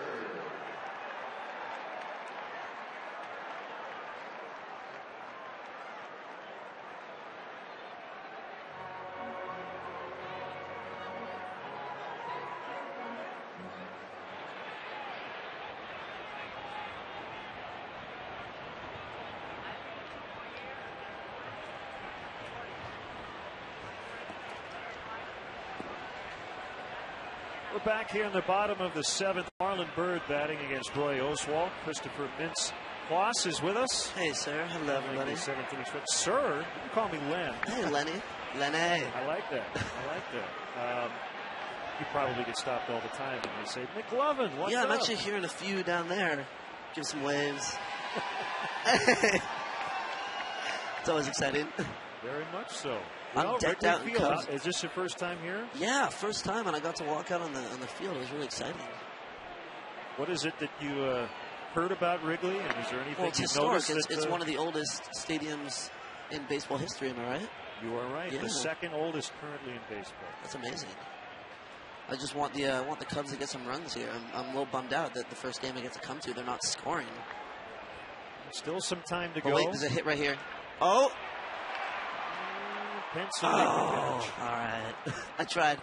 So tell us about your new movie coming out. Yeah, we got a movie that's out today, actually, or yesterday, called Kick-Ass. That is amazing. It's about a bunch of teenagers who love comic books so much they get costumes and try to fight some crime. No superpowers, and they get their butts kicked. Are you the bad guy? I'm semi-good, semi-bad. I don't want to ruin it for anybody yet. It's a lot of fun. There's Soriano. My brother's got him on his fantasy baseball team, so this will be good. See what he does here. So you got started. You weren't an actor, right? Tell us how it all got started. I've been doing theater since I was about 6 years old, and then I haven't done any films or anything before Superbad. That was my first motion picture, and I just went in with a bunch of friends and auditioned and beat out a bunch of kids and got the role. It was really exciting. Do I hear chanting? Do I hear chanting? Yeah, they are. That's crazy. It's really exciting. I feel like they should be bummed out that the Cubs are losing by 4, but they're just chanting for me. I feel like a dick. 1-2 on Soriano. Come on. I'm calling it right here. It's a hit. It's a hit in the bag. Popped up. Everything I say is not happening. Christopher, last question for you. The director from year 1, who directed you, Harold Ramis, is coming up tomorrow. Harold. What would be a good question for us to ask Harold? We've talked to Harold many times. Oh, he's the we've sweetest. run out of questions. Yeah, ask him what he would do in between every scene and every take on the set of year 1. Okay. It's pretty amazing what he would do if he remembered correctly. Okay. It kind of blew my mind. We will definitely ask him. Thanks for stopping by. Of course, thanks for having me. And best of luck with the new film. Thank you, sir. Your great career, which has gotten off to a great start. Thank you very much. Yeah, best of luck to the Cubs. Hopefully they have a good season. Thank you, sir. All right. See, I called him sir. Now let's see if Oswalt can get over. Doesn't matter as it gets by Keppinger. That'll be an error on Pedro Feliz. You know, all the Astros are looking forward to the return of Lance Berkman. Probably nobody more so than Pedro Feliz, playing out of position over there at first base. Normally a third baseman. He just got eaten up by that ground ball off the bat of Mike Fondo.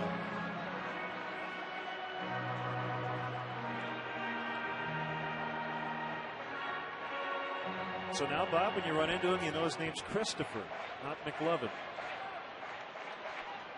Yes, sir.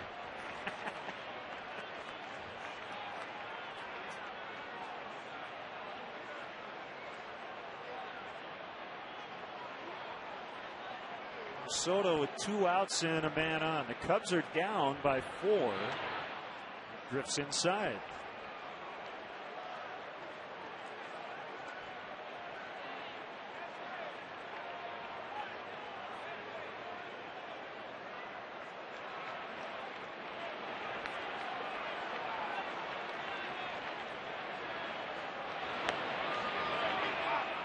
In the zone, 1-1.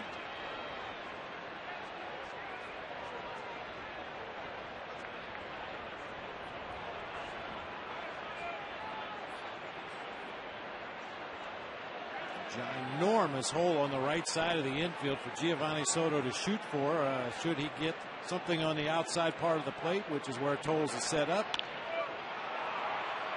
Popped him up. Hintz coming in. Could be trouble. Drops. So Soto has his second hit of the day. Found no man's land out in right center.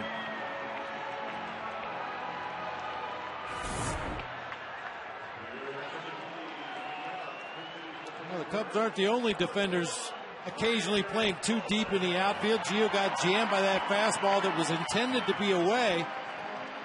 Hunter Pence way back near the warning track in right field. The wind just kept pushing that ball further and further away from him. Second baseman Keppinger was looking for help the entire time. Brad Arnsberg, the pitching coach, out to chat with Oswalt as Tyler Colvin is going to bat in the pitcher's spot. Experience Cubs baseball from the private comfort of the Bud Light Batter's Eye, located in center field. Offering a spectacular view and catered service for groups of 75 to 100, the Bud Light Batter's Eye is a great option for entertaining in Chicago's unpredictable spring weather. The Bud Light Batter's Eye is also available for non-game day functions. To book your date or for more information, visit Cubs.com/suites or call 773-404-4200.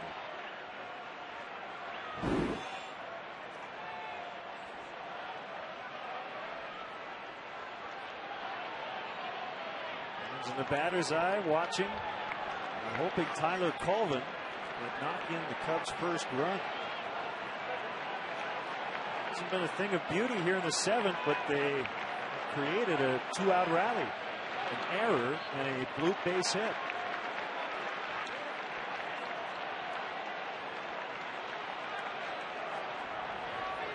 I said it earlier in the ball game. You're never embarrassed by any hits you get against Roy Oswalt. Such an arsenal of pitches out there in the mound, and when he's on top of his game, you're going to get your share of bloopers and bleeders, and you hope they drop it.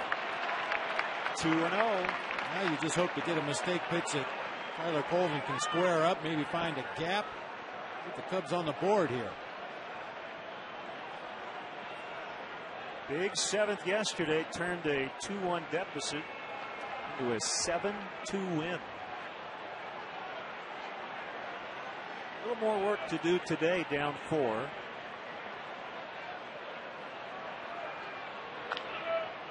Pounded on the ground foul. Sliding attempt by one of the bullpen catchers.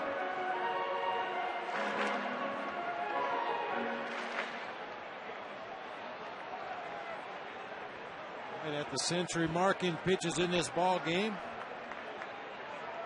About 2 strikes for every ball.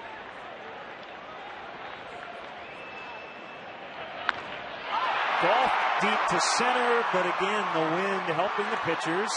Caught on the track by Michaels. Still 4-0 Houston at the completion of 7.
Time now for the Land Rover High Performance of the Week.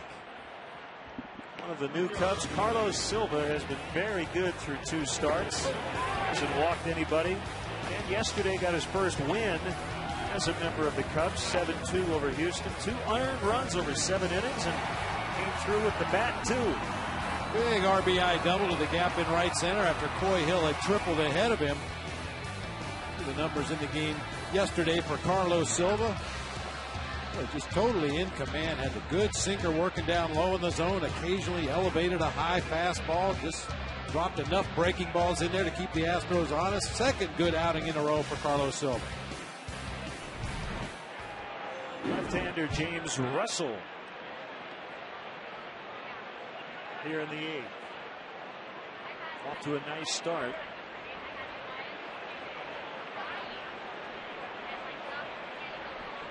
So the former All-Star closer Jeff Russell, as we've talked about. Cubs clubhouse manager Tom Otis Hellman has had both guys. He had Jeff Russell in Cincinnati in spring training of '83, and then Otis came over to the Cubs, and here's his son James 27 years later. Feliz sends it high in the air, back of short, and it's Terrio for the catch. Now Otis doesn't look young, doesn't act young, but or old. Doesn't look old or act old, but it's got to make him feel old when you have the 2 generations. Well, we had the Russell's grandfather as well, but we didn't talk about that.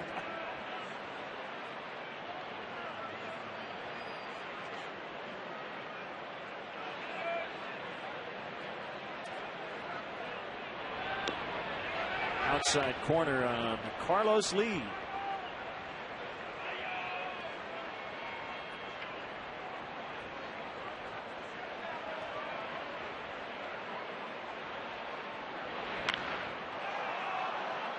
Soriano.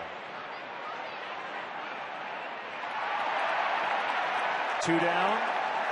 Sign up for a subscription to Vineline, the official monthly magazine of the Chicago Cubs. Vineline offers exclusive insider coverage and photography all year long. Visit the Vineline blog at Cubs.com for extra content and order today.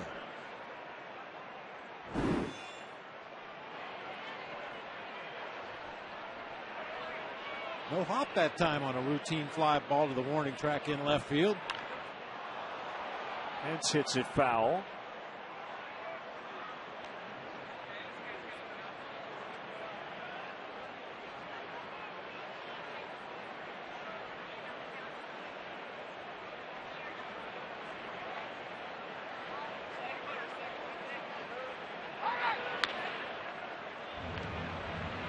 Lee, the underhand flip. Russell makes quick work of the Astros here in the 8th. Bottom 8 getting late. 4-zip.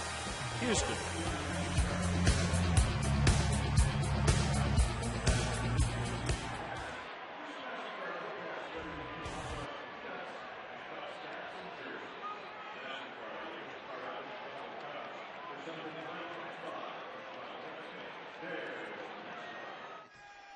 I feel like they should be bummed out that their Cubs are losing by 4, but they're just chanting for me. I feel like a dick.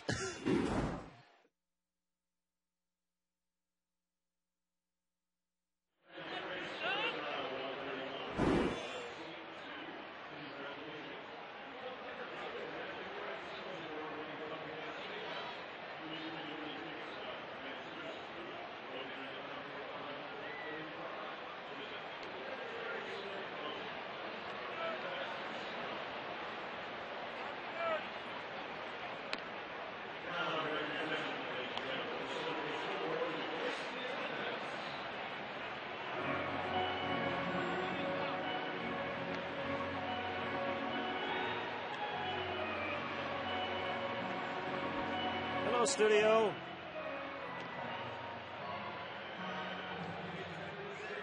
Yeah, we can hear. Gotcha. I think Sullivan's in center. Yeah, Michaels moves to the left. Michaels in left. And Brandon Lyon.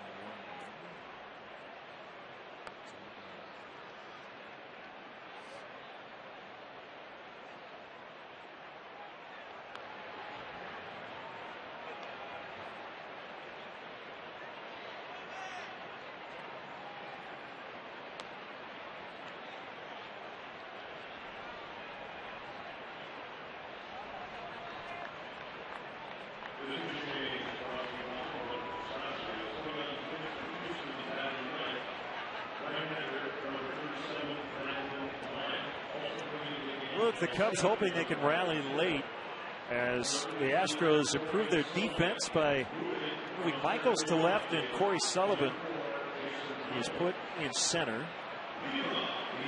And Brandon Lyon, who sets up for hard-throwing Matt Lindstrom,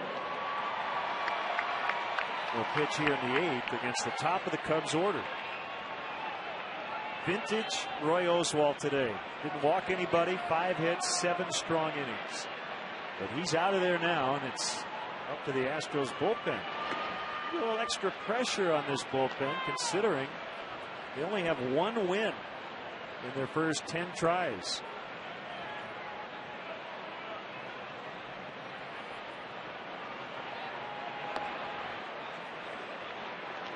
I mentioned the hard-throwing Lindstrom, the closer for the Astros. Line of pretty good contrast as a setup guy. Doesn't throw particularly hard with his fastball. He'll throw a cutter, a sinker. He's got a real good overhand curve and a sharp late-breaking slider right there, just off the plate, low and away.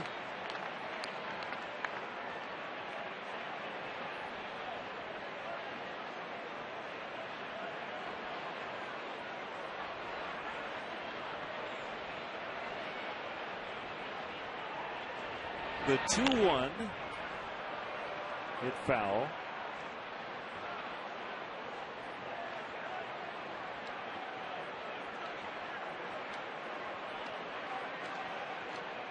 40,471 in the ballpark.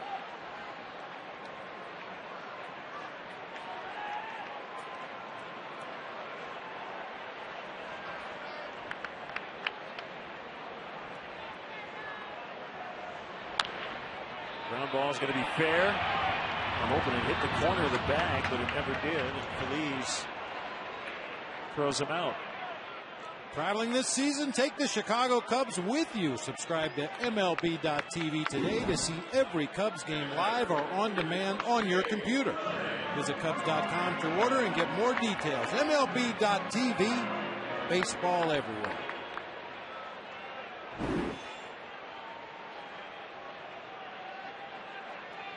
In that game in New York, A-Rod with his first homer of the year. And it's all Yankees, 7-0 over Texas.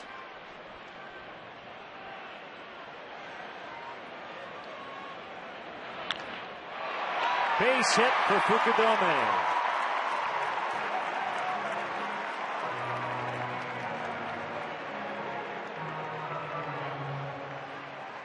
Four at-bats in the ball game for Kosuke. 3 times he swung at the first pitch. Finally gets a good result. Squares up a changeup out over the plate and lines it right back up the middle of the field for a base hit. Snaps a little over.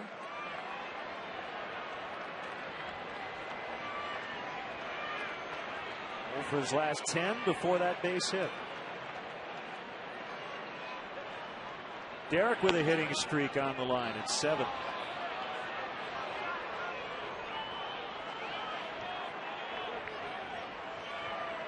Limited sample size, but in 3 previous at bats against Brandon Lyon, Derek Lee with 2 knocks.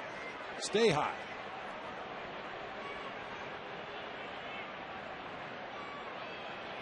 The 0-1 inside. This bullpen has changed quite a bit.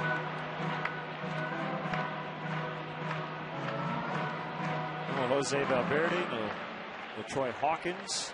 It's Lindstrom and Lyon instead at the back end.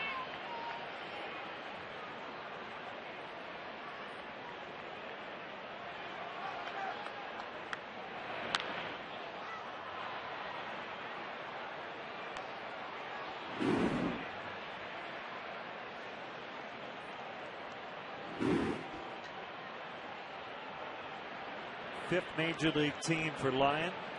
Former Blue Jay, Red Sox, Diamondback, and Tiger. And he inked a 3-year deal over the winter. Derek asks for time. Derek noticed the shadow of a bird. The early arriving Gulls coming in here getting ready to clean up after the fans at Wrigley Field after the ball game. And the shadow went right between home plate and the mound.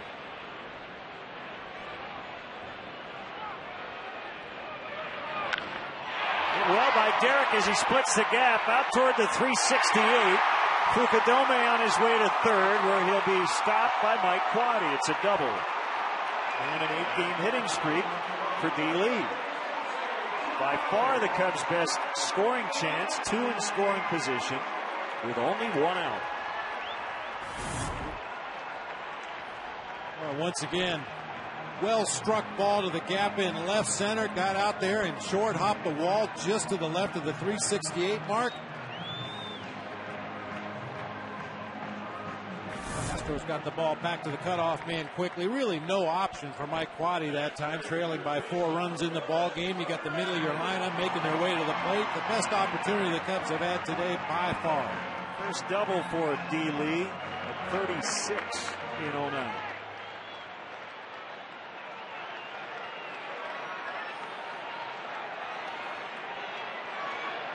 Have actually now out-hit the Astros 7-6, but they trail on the big board 4-0. Everybody back, and that's going to knock in 2. Fair ball down the left field line. Ramirez cuts the deficit in half with a 2-run double.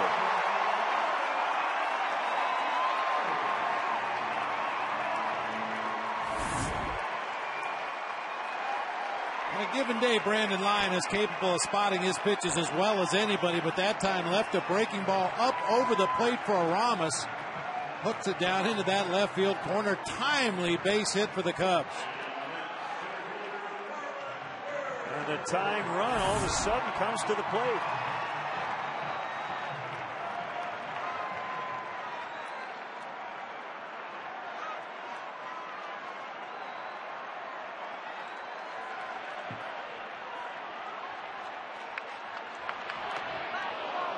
Marlin trying to tie it on one big swing.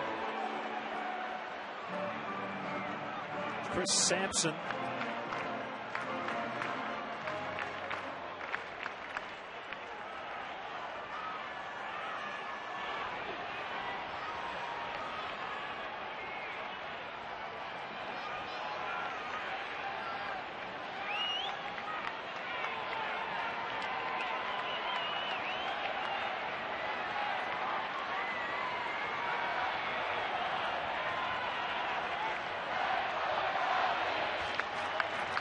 Lyon coming back on an 0-1.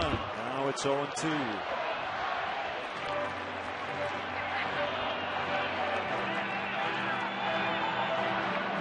Just 6 appearances in spring training for Lyon. Had a small cyst in his shoulder, drained in January. This is his 6th appearance already in the regular season.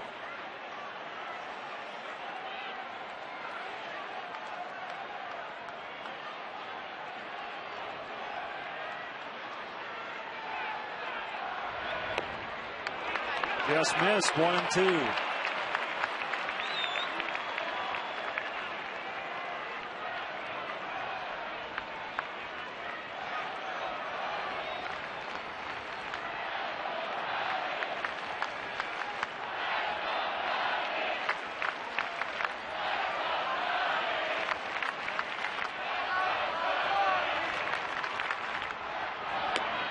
Way outside.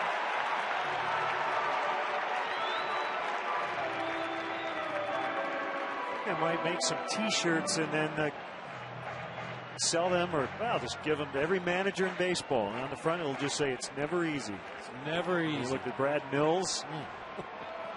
We say that a lot when we show Lou in the late innings. These are the types of games that give you gray hair if you have any to start with.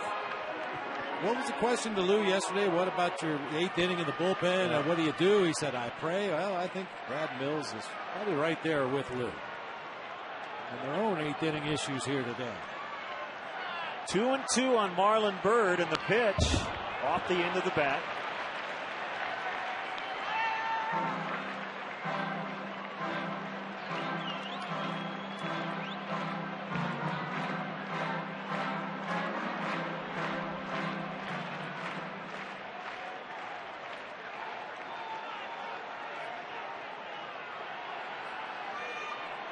Cubs with 3 consecutive hits, a single and then back-to-back doubles.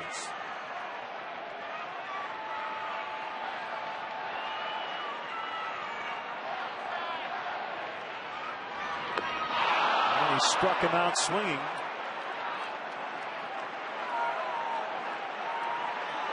Two gone. It brings up Soriano. Hard slider that time from Lyon, just off of the outside corner. He really set that pitch up earlier in the sequence, throwing that hard fastball down low and away. You saw Marlon Byrd fight off a couple of them to stay alive in the at-bat, but then Lyon comes back with a slider in the same location and swung right over the top.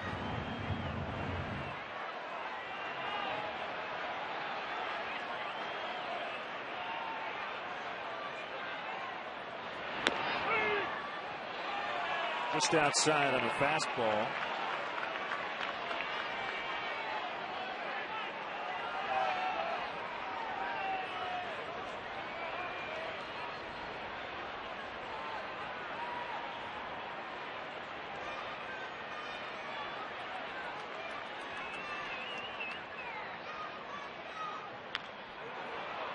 Foul.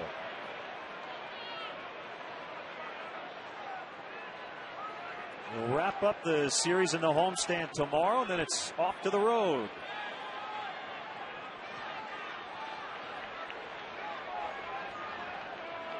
Four in New York, and then next weekend 3 in Milwaukee.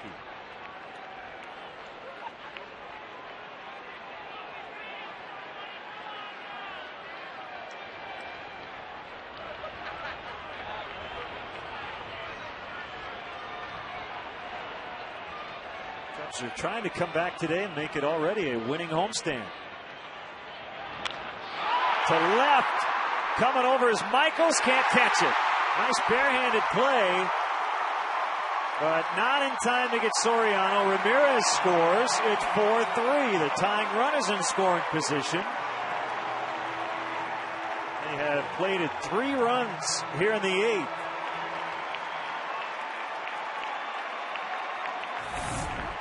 The 1-out single by Fukudome, a double by Lee, a double by Ramirez. A brief speed bump when Marlon Byrd struck out, but then Soriano with a double of his own. Pull the Cubs within 1, a tying run at second base.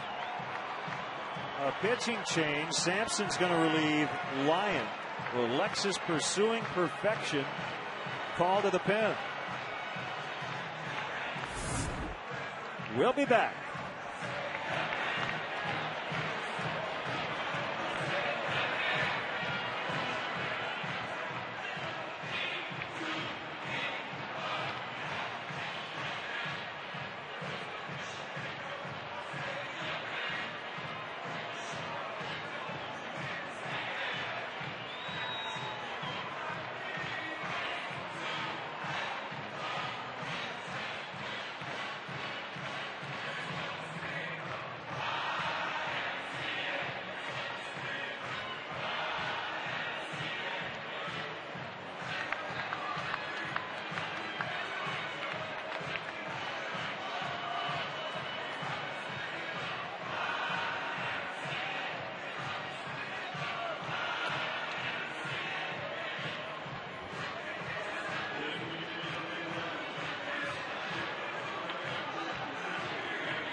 Fun day on Comcast Sportsnet Plus. Randy Wells gets a start as the Cubs hit the Big Apple to take on the Mets. Tune in to see if the Cubs bats can stay hot on the East Coast. Cubs and Mets Monday at 6 on Comcast Sportsnet Plus.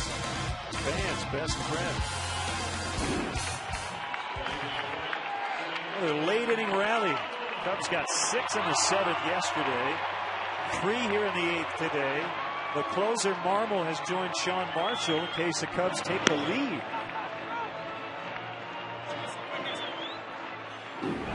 Right-hander Chris Sampson takes over for the Astros, pitching in his 7th game of the season out of the 11 that the Astros have played. Appeared in 12 spring training games. Apparently they knew he was going to be a workhorse. They used him a lot in spring training as well. Soriano representing the tying run. And here's the pitch to Mike Fontenot. It is ball 1.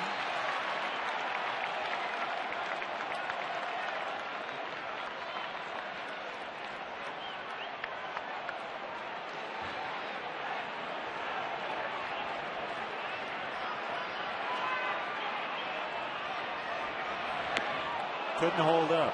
Brad Mills, I'm sure, will be asked about taking out Roy Oswalt. But the answer should be, you can't hold a 4-run lead. Well, your players tend to make your moves look good or bad, not necessarily the moves themselves. In the dirt. And we never know what really goes on down in the dugout between innings. I mean, it's conceivable. Brad Mills went up to Roy Oswalt and said, "How you feeling?" And Oswalt possibly said, "I think maybe I'm cooked. Starting to get a little tired out there," whatever. sometimes it's not always the manager's decision to pull the plug on a starting pitcher. The 2-1, now 2-2. Especially this early in the season under these conditions for a guy who's had a lot of physical problems in the last 3 or 4 seasons. And like you said, should be able to make a 4-run lead stick in the 8th inning.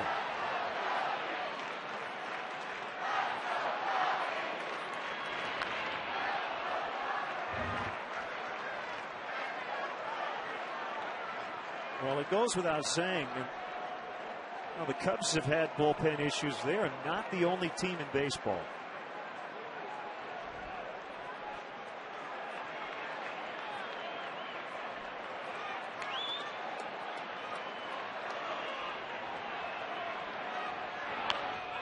That is foul.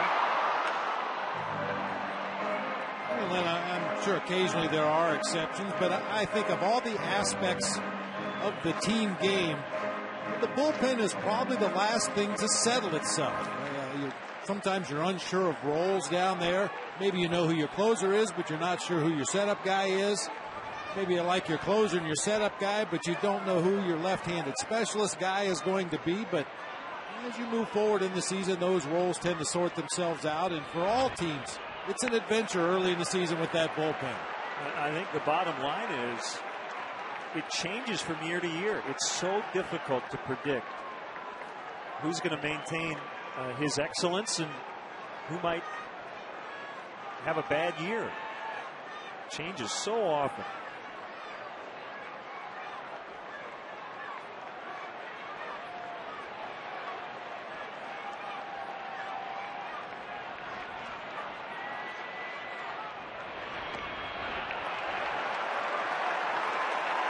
Two to Fontenot with Soto on deck. This huge crowd really getting into it as the Cubs have stormed back. Up off the deck, they were down 4-0. It's now 4-3 with a tying run at second. The 3-2 to Fontenot, ground ball, Keppinger to Feliz, and the inning is over. So we'll head off to the 9th. Houston 4, and the Cubs now 3.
This picture change brought to you by wonderful pistachios, Total History Cups 99. Left-hander, number 45, Sean Marshall.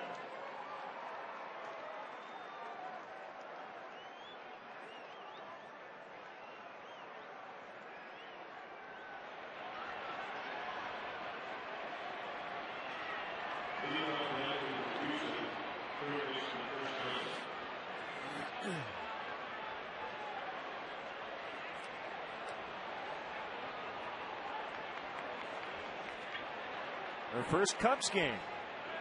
Not sure which one. I would guess the younger of the two. It's 4-3 Houston here in the 9th inning. And left-hander Sean Marshall will try to keep the Astros at 4. The bullpen has given up 2 runs. after Tom Gorzolani gave up 2 in just 3 innings of work before leaving due to injury.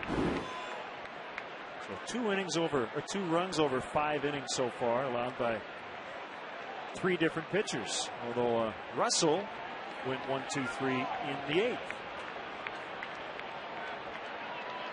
James Russell's been very impressive, and walks have been a big problem for a lot of the guys in the pen. But Sean Marshall and James Russell have been immune to that early on.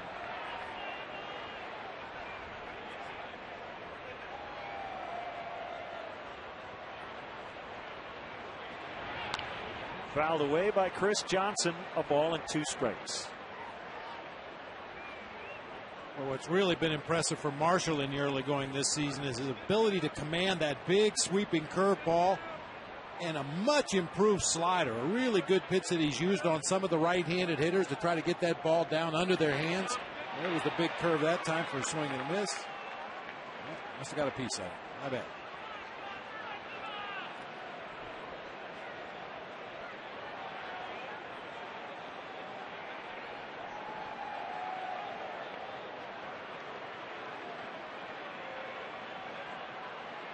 Marshall's 1-2 again. This time he got him on the curveball.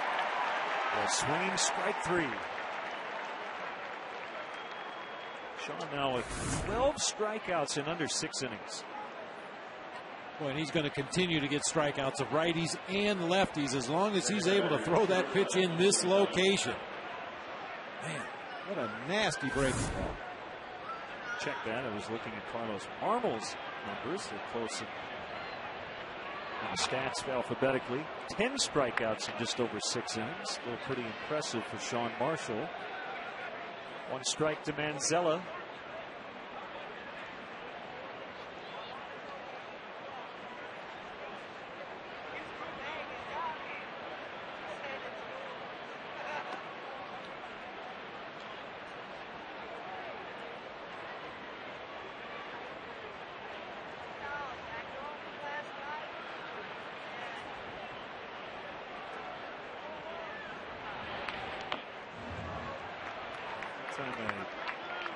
The name Manzella, I think it's the name of like an Adam Carolla TV show. Manzella.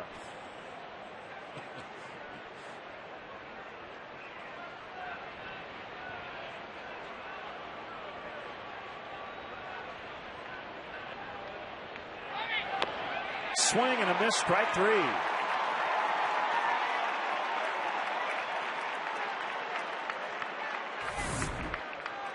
Sean Marshall gets you thinking about the big breaking ball and then rushes a 4-seam fastball, letter high outside corner, getting a swinging strike from the rookie Manzella.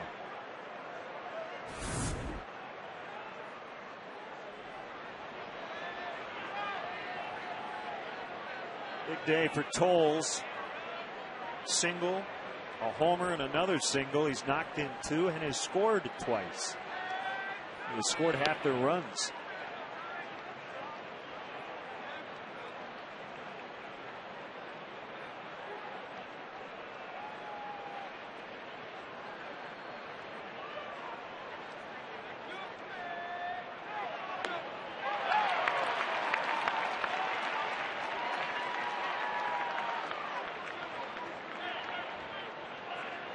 It's not an issue because the starting staff has been pretty good. But if there were some struggles at the bottom of the rotation, there would be some calls for Sean Marshall to be back in the rotation. But I have to think that just seeing guys once in a game has to work to his advantage. You bring up a great point. Sean will probably rarely be asked to throw more than 2 innings in any ball game. Most of the time just come in and get 3 outs, and especially against some of these younger hitters who have never seen Sean Marshall before, a huge advantage for him in the early going this season. The other thing is you just don't mess with success, especially with the bullpen still trying to find its sea legs, and if not for Marshall and Marmol, struggling even more. Yeah, it's nice to have at least a couple of what you would consider constants in that bullpen at this point.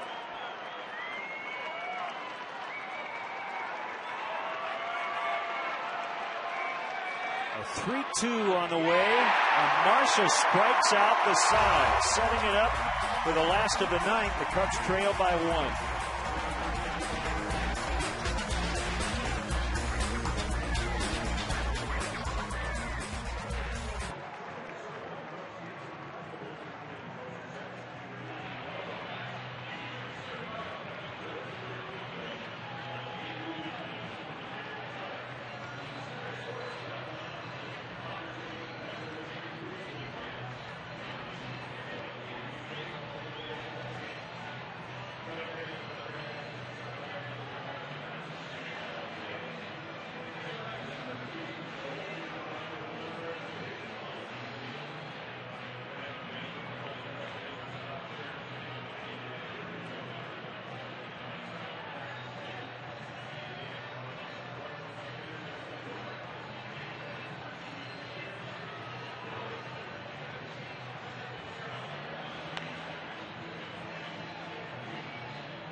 Well, Len, I think you said Sean Marshall had 12 strikeouts. You corrected yourself, but it turns out you were right.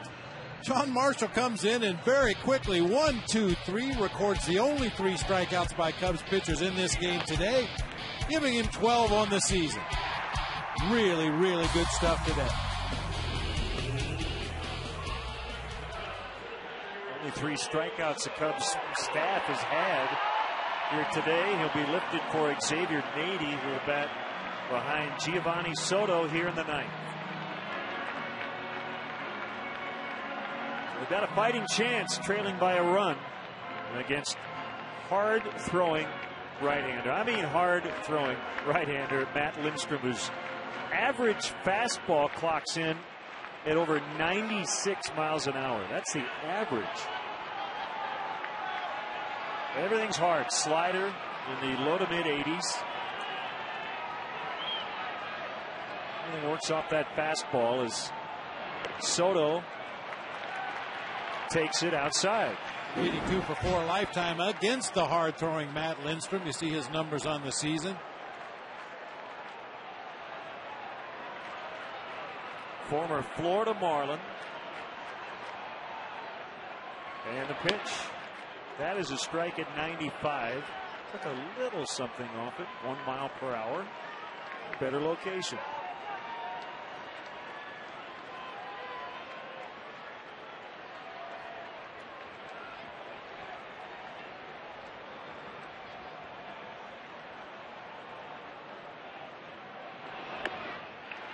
There's the slider, 2-1. Acquired from Florida in the offseason for 3 minor leaguers. 15 out of 17 had saved chances last year. The Astros, almost 2 weeks into the season, finally giving their closer a chance here to finish a tight one.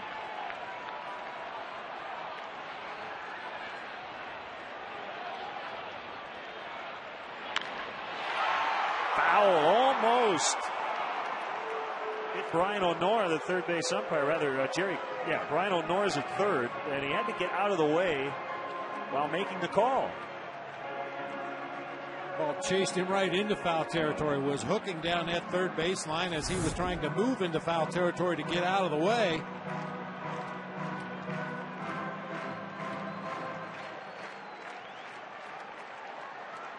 Is that Marmol backing up in the bullpen down there? He's supposed to knock that ball down, not let it hit a catcher. Will you remind him of that? You see him? 3-2 on Gio. Well, one thing about Lindstrom, unlike the closer we saw in the last series, Trevor Hoffman, when you get in fastball counts, there's a real good chance you're going to get a fastball. He doesn't want to walk the leadoff man, you know that. Here it is, and he got him to go on a slider. Gio might have been thinking what you were talking about, and he just couldn't pull the trigger. He kind of half did, actually. Yep.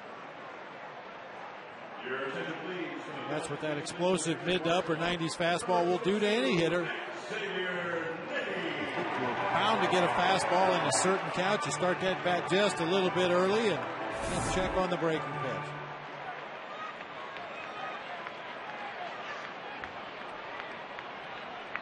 Lindstrom has not been a big strikeout pitcher. Well under 1 per inning in his career. And he will walk people. 24 walks last year in under 48 innings.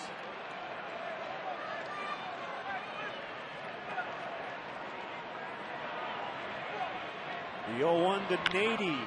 Sharply hit, but fielded by Johnson. And a stretch by Feliz. 2 outs.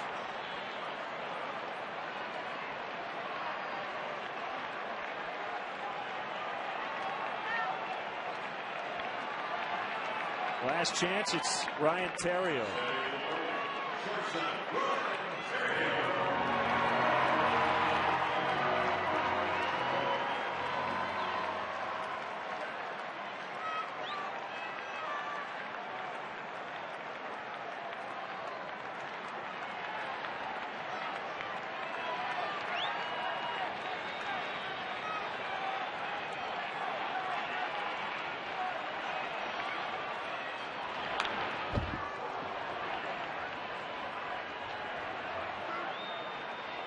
Figuring the best chance he may have in this at bat is to attack that first fastball he sees over the plate. He got a good pitch to hit up and over the plate that time to foul a straight back.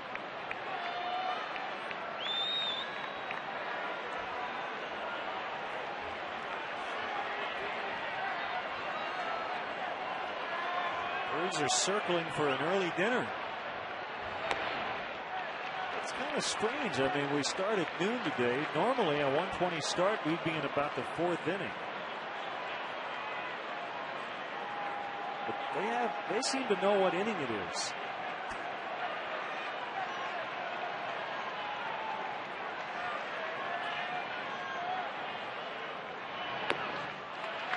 They looked at the probables today and crunched all the numbers and figured with Oswalt pitching it might be a quick game. So check their magnet schedule. We always see them around 4:30 if the game goes long. This should do it. Manzella, as routine as it gets, he dropped it. I think he heard Bob. And he was hit right to him. It wasn't hit terribly hard, which maybe gave him an extra second to think about it. New life. Yeah, it looked like it just climbed up his left arm. He came in there, fairly routine play, hit off the heel of the glove, then off the chest, and when he goes to get it, it eludes his bare hand. Ryan Theriot keeping it going here for Kosuke Fukudome.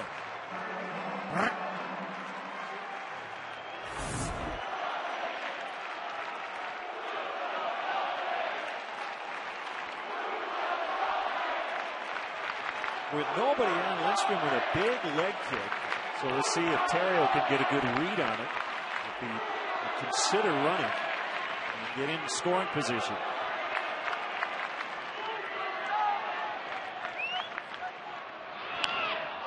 Kosuke very late on that swing.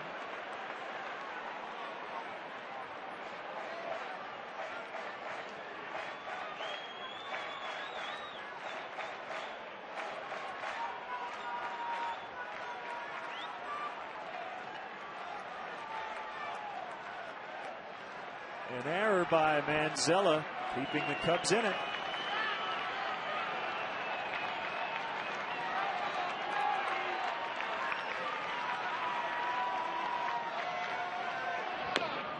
Strike 2.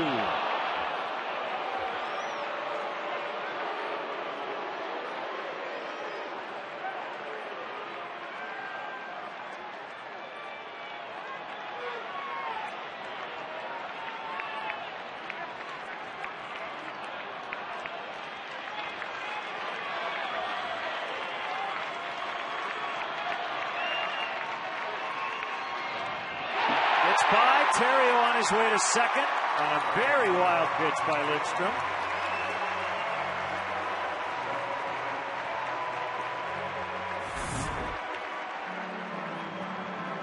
Lindstrom tried to throw that slider 97 miles an hour, bounced it over in the right-handed batter's box. It hits the bricks and ricochets all the way back past home plate, out into the middle of the infield.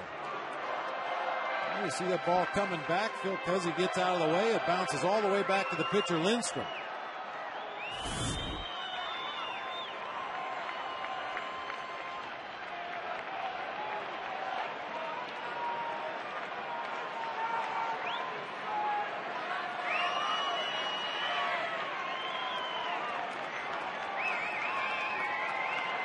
Comes down to their final out, now down to their final strike. And a single could tie it. Here's a pitch, and he struck him out swinging, and that does it. The Astros barely hang on. The final 4-3. Sure, some nervous moments for Roy Oswalt watching in the dugout. The bullpen gave up 3 in the 8th. Lindstrom gets it done in the 9th. The GMC player of the game, Roy Oswalt, by far their best pitcher today. He was really good. Yeah, we mentioned he got off to a slow start in his career here at Wrigley, but his last 5 starts he's been extremely good. Today, no exception. 5 hits over 7 innings, struck out 6, did not walk a batter, had it all working today. So the Cubs are 3-2 on this homestand. They're back under 500 overall at 5-6. Rubber game tomorrow. That will wrap up our game coverage. The final score: the Astros 4, the Cubs 3. Our next Cubs telecast here on Comcast Sportsnet will be Monday evening at 6 o'clock on Comcast Sportsnet Plus, as the Cubs travel to Citi Field to take on the New York Mets. In-game scoring provided by ScorePad. And for my partner Bob Brenly, I'm Len Casper. Stay tuned as Sylvania Post Game Live is coming up.